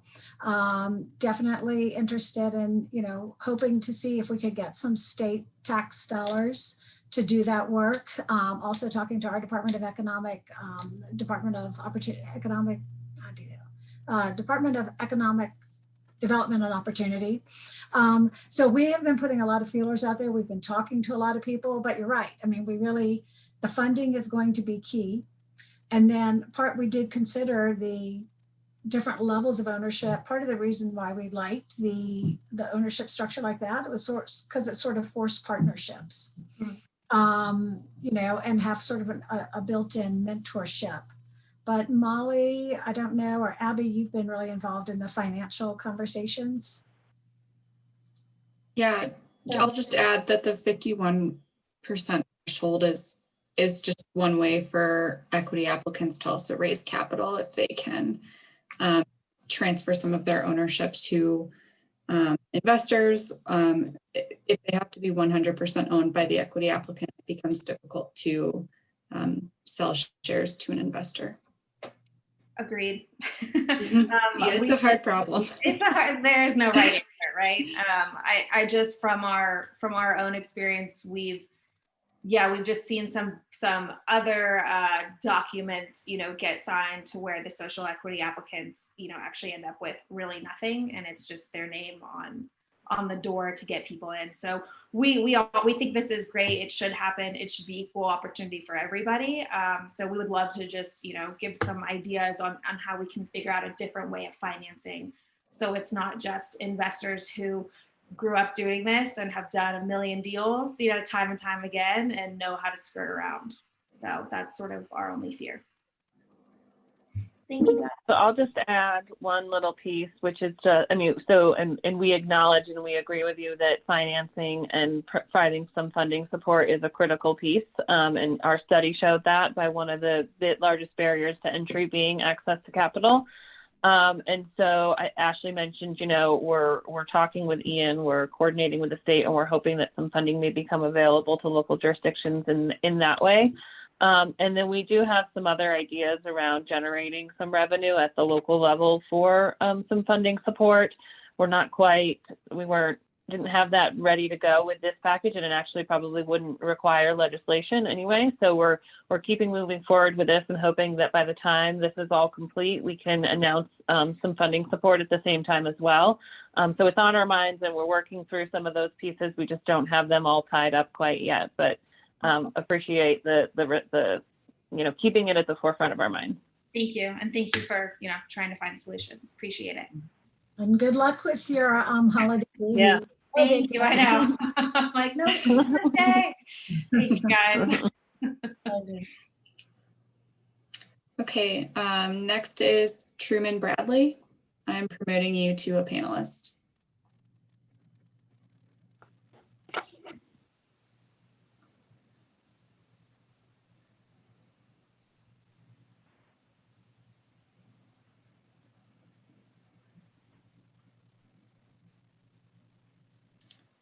Truman, we see your picture, but we don't hear you. Hi, sorry, I think I got booted there for a second. This is Truman Bradley from the Marijuana Industry Group. I'll have a few more comments in the next stakeholder meeting, but just wanted to first off say thank you to the entire team. I know how hard you've worked over, at this point, most of a year. There's definitely some things in here that I think are challenges from an industry standpoint. But I guess right now I've got a few questions. The first one is, why combine the delivery bill with an omnibus bill? Delivery is obviously a huge new thing for all of us, and just trying to understand, I guess, the logic behind carving out the social consumption bill as a standalone bill, but combining delivery with all of the other bits here. And should I ask all my questions first or take them one at a time? We can take them one at a time, and I don't know, I was going to kick that one to Reggie because I think it's mostly just a technical drafting challenge. Yeah, so the reason why we were thinking to do it that way is because the delivery is just a permit. It's not creating a new license type, whereas hospitality creates 2 new licenses, and could technically affect what we do in the DCA ordinance, our social consumption pilot program ordinance. So we split those apart because the delivery isn't creating any new license type, so it could go into the omnibus bill provisions. Gotcha. Okay. And then in terms of the sustainability plans and the social equity plans on renewal, how will those effects be evaluated when it comes time to look at these renewals? Is there going to be a sort of rubric or a, some sort of criteria that the businesses will know in advance? So what we're thinking is that it won't be anything that, is going to, the application won't hinge on that, right? It has to be complete, but it won't have to necessarily include certain things versus others. Sorry, siren. You're fine. That said, we do intend to have kind of a template like we do for our community engagement plan, so that it's more for transparency and information sharing, to provide information to the communities about what the businesses are doing and what steps they're taking. So what kind of actor they're going to be in the community in various different ways. So it's, like I said, it's not going to be, if your sustainability efforts if you don't meet the goal you set out, you're not going to get denied on renewal. It just may be something that members of your community become vocal about or are aware about, or at least have the access to that information. So does that answer your question?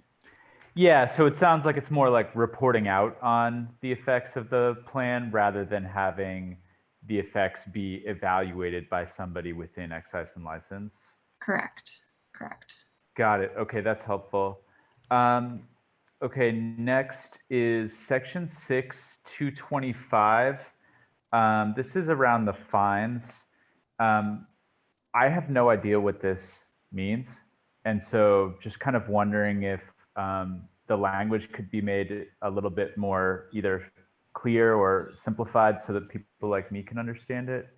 And then my hope is that Denver will take their cue from MED in that, in the instance where MED sees fit to fine someone, a licensee, that Denver sort of caps their fine at the level that MED chooses to fine the licensee at, rather than having the negotiating point be the maximum fine possible and then sort of holding, the prospect of a public hearing as kind of a negotiating lever there. There's no question, I guess, other than just hoping for cleaner language and maybe a little bit less severe fines.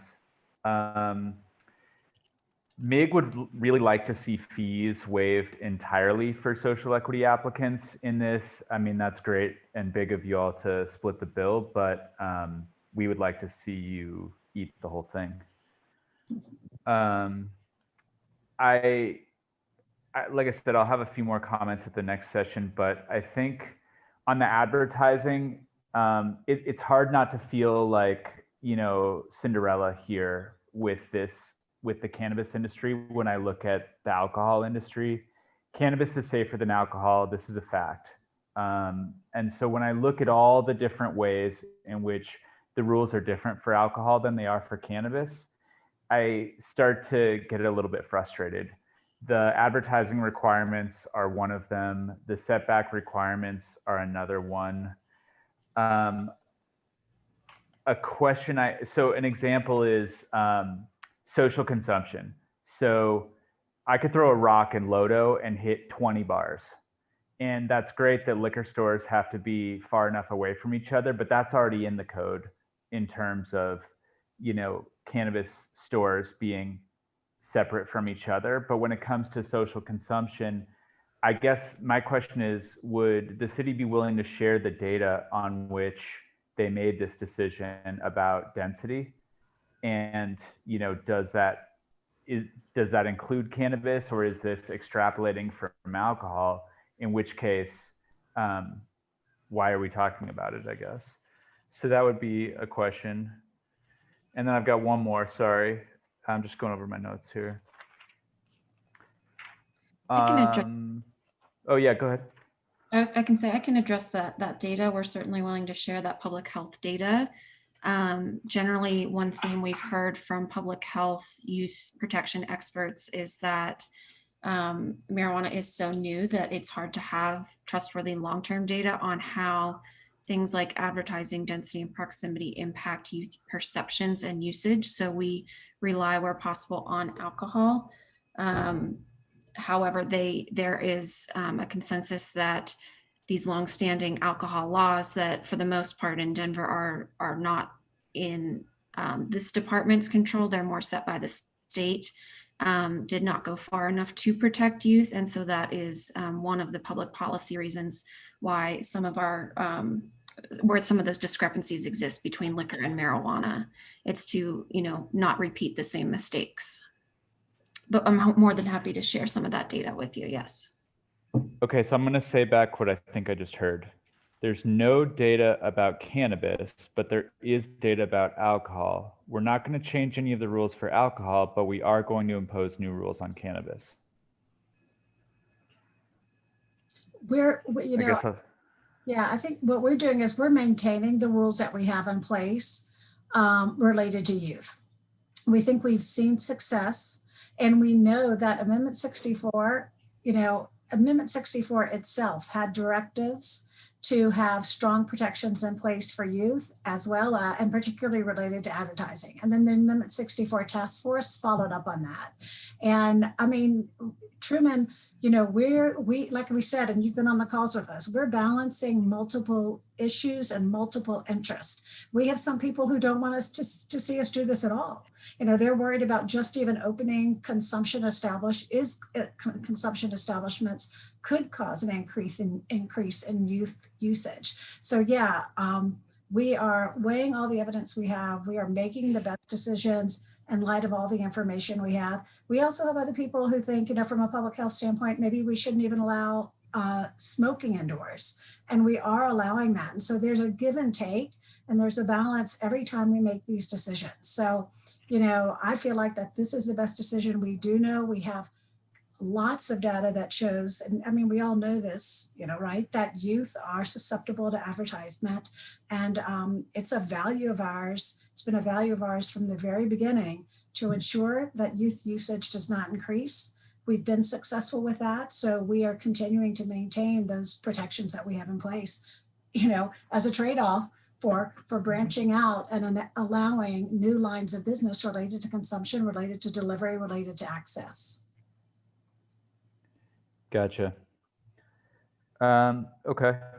And then I think the last question I have is, sorry, I'm just going over my notes here. And real quick, Chairman, before you did that, I did want to just speak to, you had that question about section 6225C.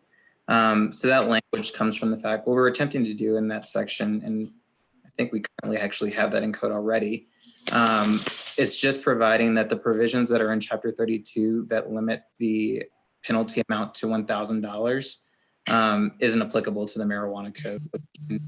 Assess fees up to $100,000 as pursuant to state law.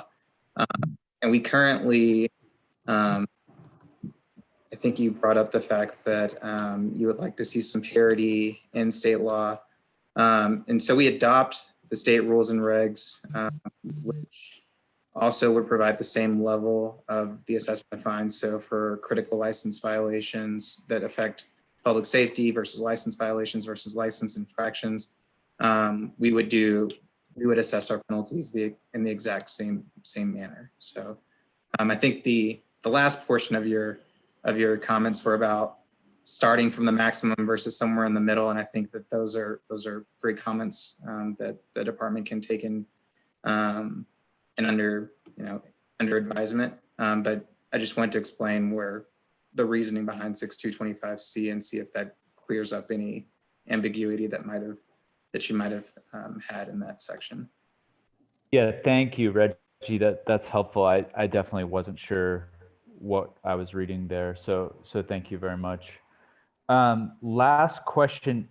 When I was looking through this for 6219 for transfers of ownership, I didn't see a way that transporter licenses could be transferred at all. Is that Am I reading that correctly?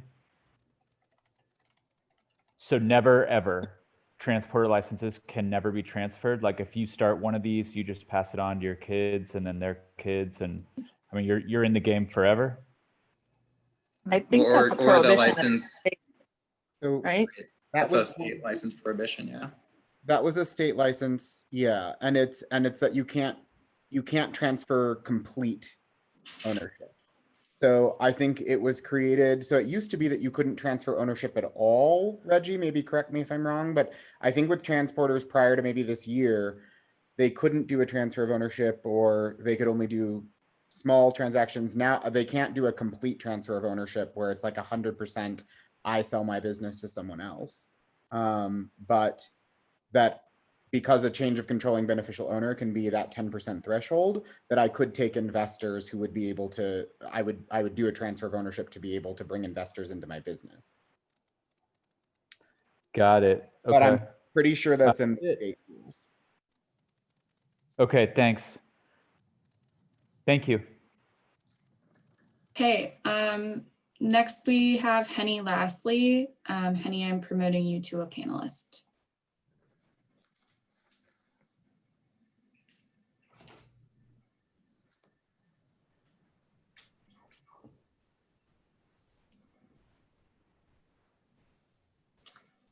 Henny, I think you're muted.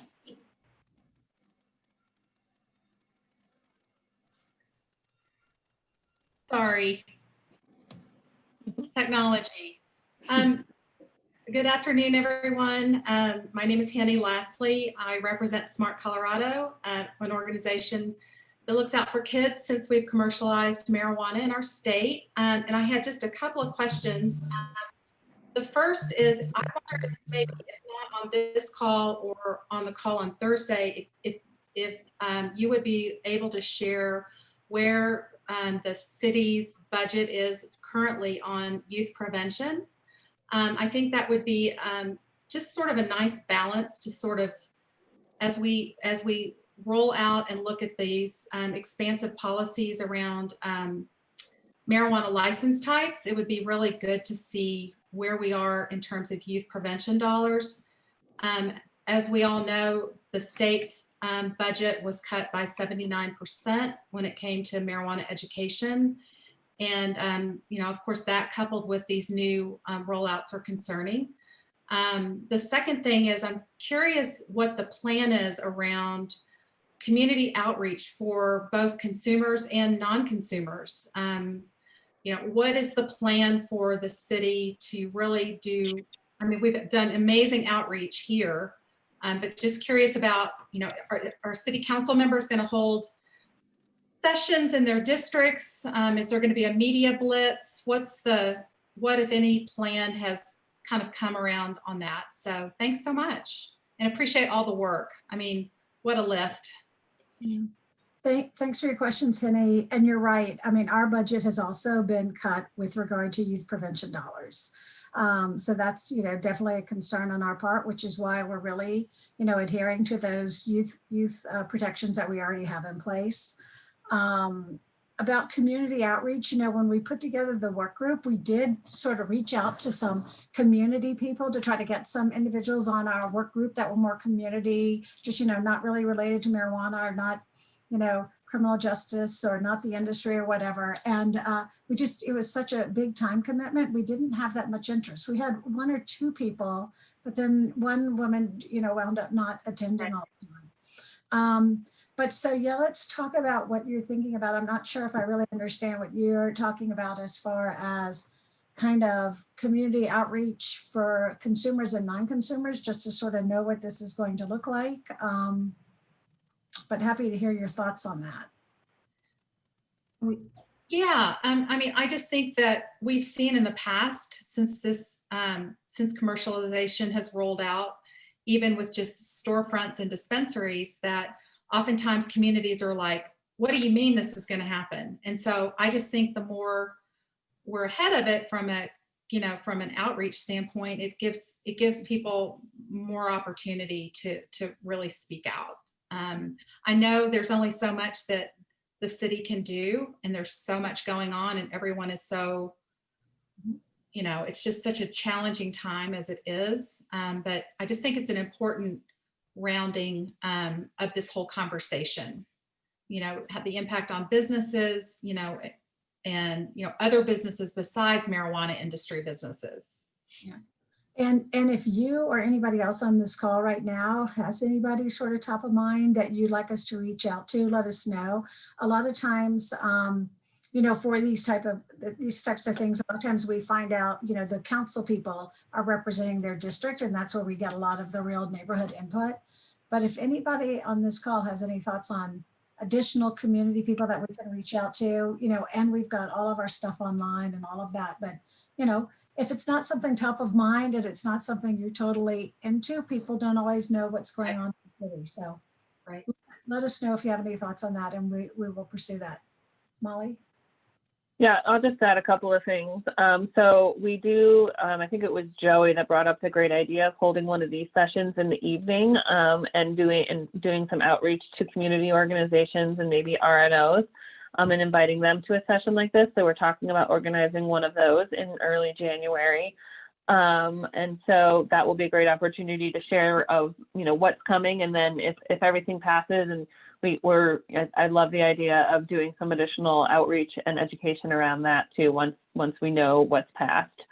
And then I did see that you put the question around education budget in the chat. And so I was going to try to answer you quickly, but I think we'll go ahead and try to write that up because I want to make sure I have the numbers right.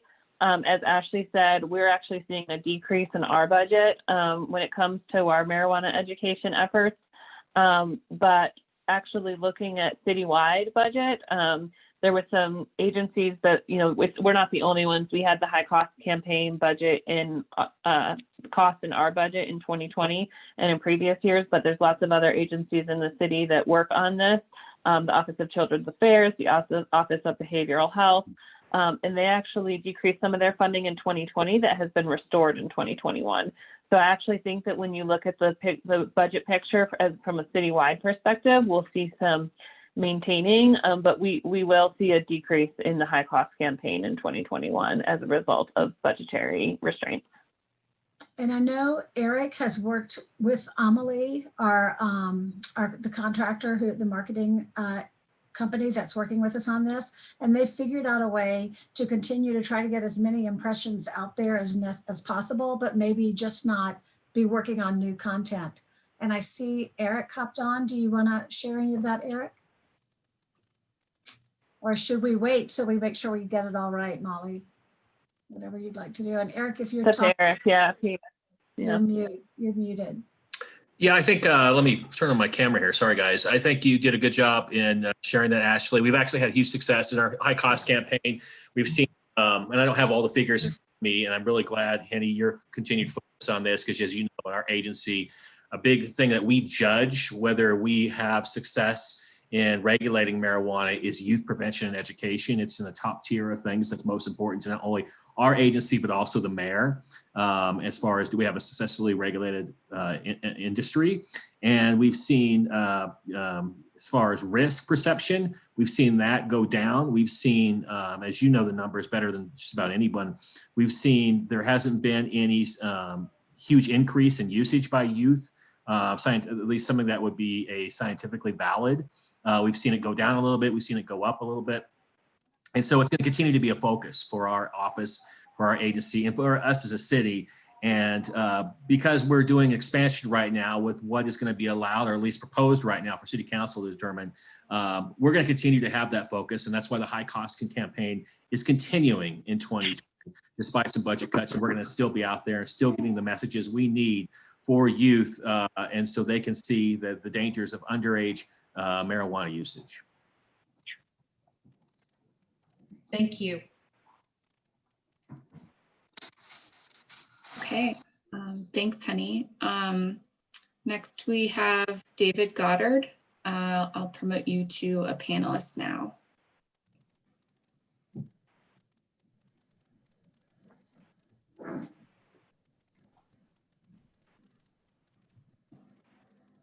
Hi, can you guys hear me? Yes. Excellent. Thank you very much for taking the questions today. Mine was about the 51% social equity and whether or not there had been any consideration for that 49% to have some restrictions on where that comes from, whether that's Colorado based, just to incentivize or drive some local investment. Abby? That's a great suggestion. We're open to any sort of suggestions for how to protect social equity applicants in this sort of balancing of their need to raise capital, but also, wanting to make sure that they're not being exploited by outside investors who might not have their best interests at heart. So we appreciate any suggestions in that vein. All right, thank you. Thank you. Okay, next is Andrew Boyens. I am promoting you to a panelist.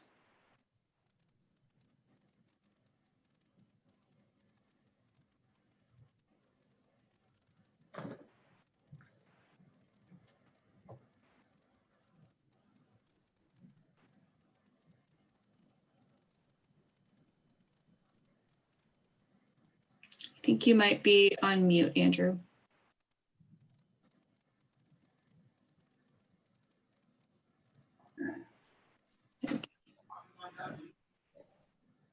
Andrew. Andrew.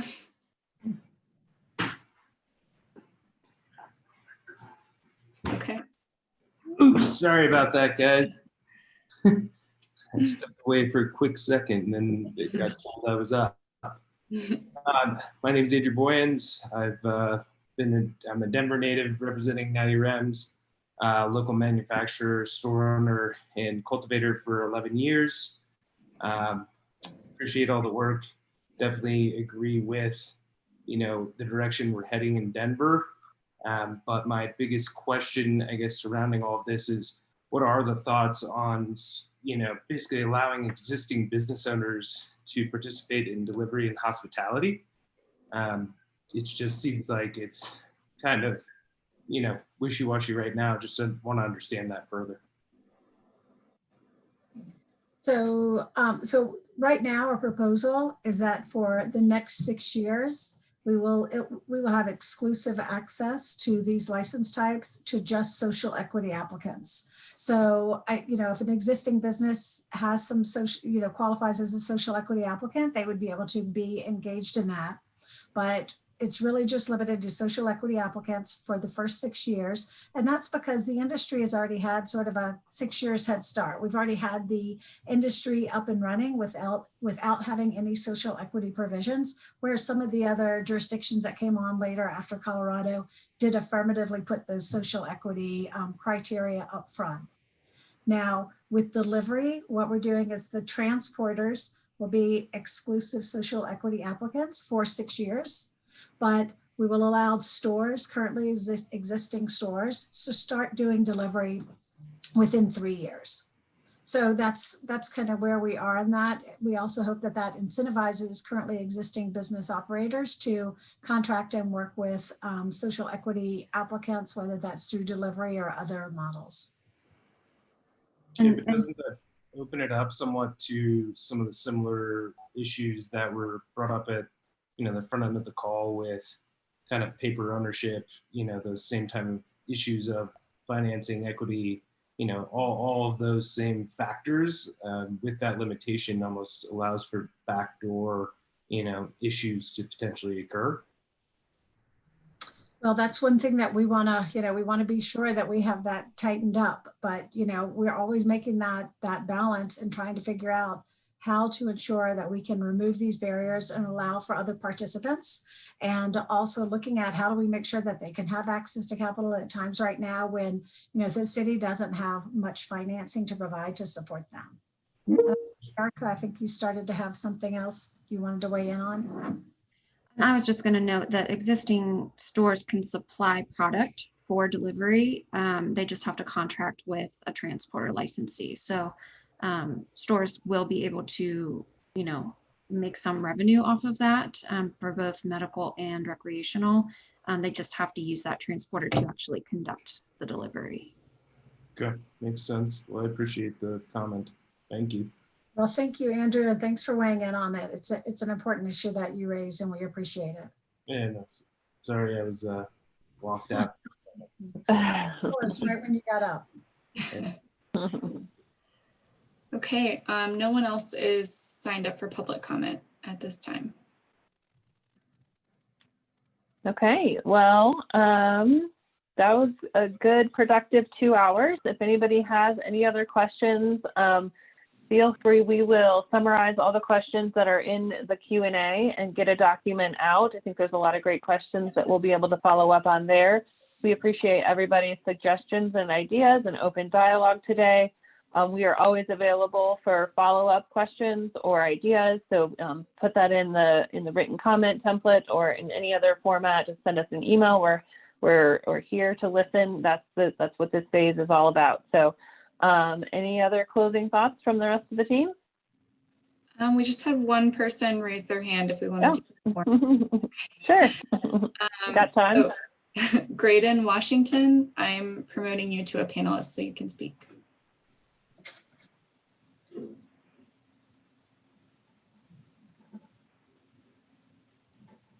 Hello, can you hear me?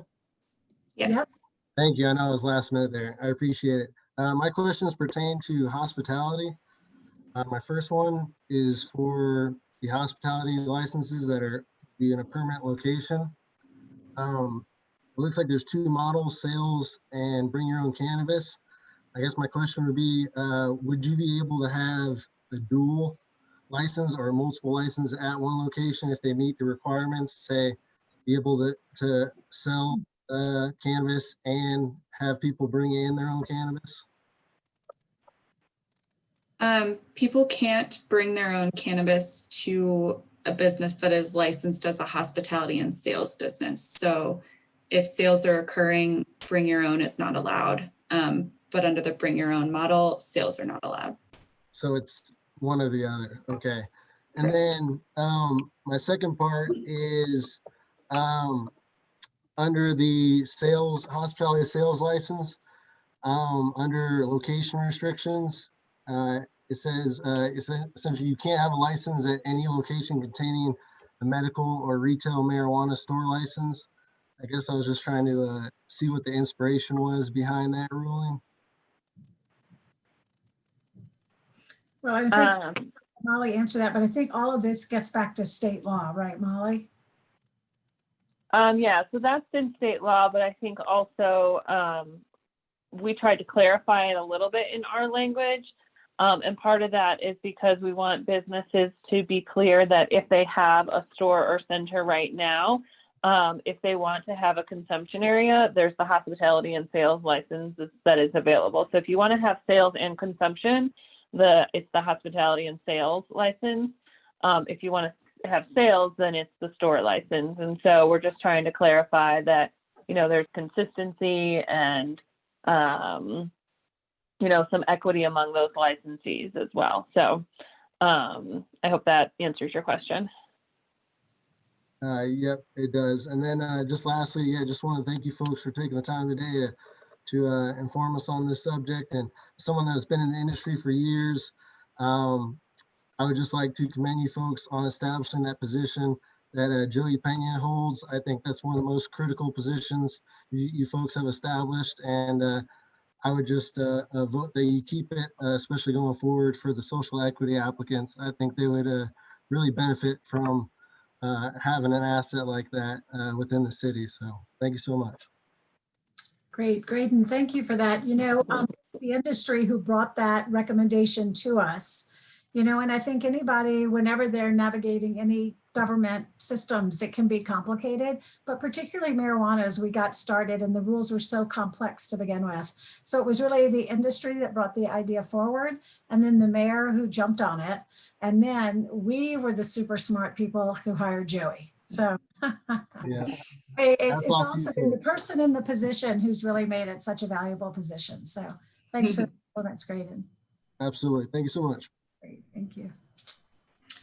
Okay, we have one more person signed up to speak. Justin, I'll promote you to a panelist.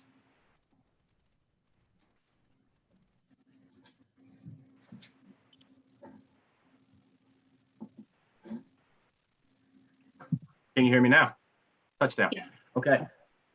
Apologies for tapping in late here, and I'm sure you guys have addressed this to some degree already, but some of the people that have offered their help, from Joey to Amanda and Matthew, I would really be interested in getting some of their information. And Molly, you said that would be available as well as the questions that people ask. Where is that information going to be going forward? So we can definitely get Joey's information to you. I'm looking to see, Amanda did put her information, it's in the Q&A. We don't have a chat feature, but it's in the Q&A. I think everybody can see that Q&A. And so Amanda's information is in there, and we can have Joey put his in there real quick too. So. Super. Okay. And then as a potential applicant, I submitted a couple of questions, and perhaps you don't have the answers to those at this point. But I'm one of those people who's kind of moved around a time or two, started in Denver, then moved to Westminster, and now here in Aurora. And all of this kind of fell on my radar due to what Aurora is doing. And I was just curious where these offenses occur, how important is that relative to one becoming an applicant, being eligible as an applicant? So are you talking about to qualify people for social equity applicant? Yes, ma'am. Well, that will all be decided at the state, and we've had some questions on that as well. And we had a call with the state MED on it, and I don't know if anybody from the MED is on, but I can quickly summarize unless Ian wants to jump in. I can promote Ian to a panelist. I can't talk right now, but. So my understanding of the conversation with them is you can qualify for a social equity applicant if you have sort of any marijuana conviction kind of without limitation, but then in our conversation, they still have their suitability requirements and they're still going to look at other things. So somebody might ultimately initially at the state level qualify as a social equity applicant, but then the state's still going to go through sort of an investigative background check and look at such things as to whether or not that conviction could negatively impact a regulated market and a couple of other things along those lines. Ian, I think, can you talk? I can. Can everyone hear me? Sorry for the terrible picture. Bad lighting here. I'm not the MED, so I can't speak to the final determinations. But as Ashley was suggesting, we do understand that there's some vagueness in what passed through the legislature, and are opportunities for the Marijuana Enforcement Division to make some final determinations based on other criteria. But yeah, I think it's going to be an evolving process. This is something new for us as the state to implement this. We want to get it right. We recognize that there'll need to be tweaks and modifications made as this program continues. But the intent is to allow those people who have had previous marijuana related convictions to be able to participate, recognizing that there is some subjectivity from the Enforcement Division. That relates to everything, not just related to marijuana convictions specifically, but they have that to determine to approve or not approve every applicant. This is not new language that was added as a result of social equity changes that we are attempting to implement at the state. Understandable. That helps. And my offense is expunged. So relatively speaking, compared to somebody else, it could be a potential slap on the wrist. And that's why I was curious to figure out if I qualified. Yeah, it's a great question, Justin. And I would encourage you to reach out to us, to reach out to the Marijuana Enforcement Division come January 1st when these applications become available. Certainly you can reach out to them in advance as well if you want to ask some specific questions or start to do some research and engage in conversations about that. Well, and Ian, don't you think the ones that were expunged pursuant to the governor's order would then be permissible for a social equity applicant and then also pass probably the rest of the other background checks? I suppose it just depends on looking at the sum of it, the whole. If that's their only conviction, 100, I can't imagine why there would be anything. But I don't want to get in front of myself and say something without having the opportunity to look at each and every one of these. And I'm not the marijuana enforcement division. So I'm not, it's not the governor's office that gets the final say of who's approved and who is not. But Justin, if you're suggesting that your only conviction is in the state of Colorado for possession of up to an ounce, and it's been pardoned or expunged either through turn over a new leaf with what Denver did, or through the governor's recent pardon provisions, and nothing else, I don't anticipate that there's other things that would be problematic for you, but without, sitting down and talking with you and understanding what brought you to today, I couldn't tell you unequivocally that you are or are not going to be accepted as a social equity applicant. But if your conviction was solely related to a possession ticket or possession conviction and it's been expunged, then I'm not an attorney, but I think that means you don't have a record anymore. God willing. Okay. God willing. Yeah. I appreciate it, guys. Molly, maybe also just the information to sign up for our industry bulletin. If folks who are on the call haven't signed up for the industry bulletin, I would imagine that when the state has developed some of those processes for determining who would qualify and what their application process looks like, we may be able to partner with the state to share some of that information through our industry bulletin too, to make sure that we're all communicating with folks who are subscribed and getting that information out. So I think that's one that will be really critical. So I'm trying to figure out how to use the Q&A to put my contact information in there. I don't know if as a presenter I can, but I'm really trying to get you my contact information. And if I can, I will also find a link to sign up for the industry bulletin, and I'll pop that in case anybody on the call is not there. Also, or you can put it there, Molly. It looks like I couldn't figure out the Q&A either. And it also looks like everybody can't see other people's Q&A. So if I'm sharing my screen, I think it's all right here. Can you guys see it?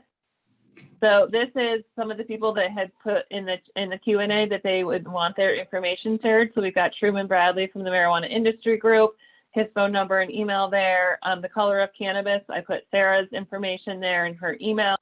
Amanda Schifrin, who spoke earlier, I might have that spelled wrong. And then Joey, our cannabis process navigator. So we can leave this up for a minute, and we'll put it in the Q&A document that we compile as well. And there was something, as well as the link to how to sign up to the Marijuana Industry Bulletin. You can have mine too, Molly, if anybody wants my email address to reach out to me. That's fine. Molly, can you zoom in on it and increase it? Because it looks pretty small on the screen. Thanks. Yep. All right. Okay. One more person has signed up to speak. Yadira Silva, I'm promoting you to a panelist.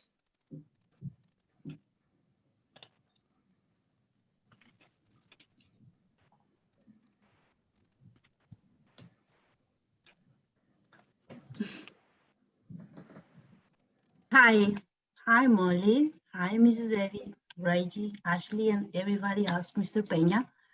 Thank you for the opportunity to talk. I am a Latina woman, and I am a blind and social equity participant. We have seen each other a couple times before, and my heart is just feeling so blessed that you guys have come all this way, and for all the other social equities who's going to participate and who are going to see a big change in their wealth, in their life, in behalf of all of them, especially from the Latino community, and then also from the community of the color of cannabis. Thank you very much. Thank you so much for everything that you're doing for us and for all the other explanations and guidance that you will provide to us to be successful in this industry and in the businesses. Thank you. Well, and thank you for your help and input over these months. We really appreciate it. Thanks for the comments. Okay. All right. Looks like that's it for public comment. Okay.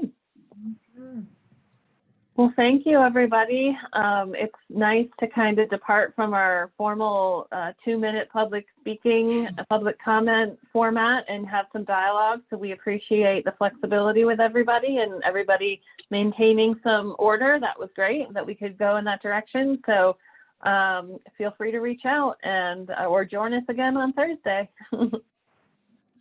All right. Bye, everyone. Have a good evening. Right. Thanks, everybody. See ya.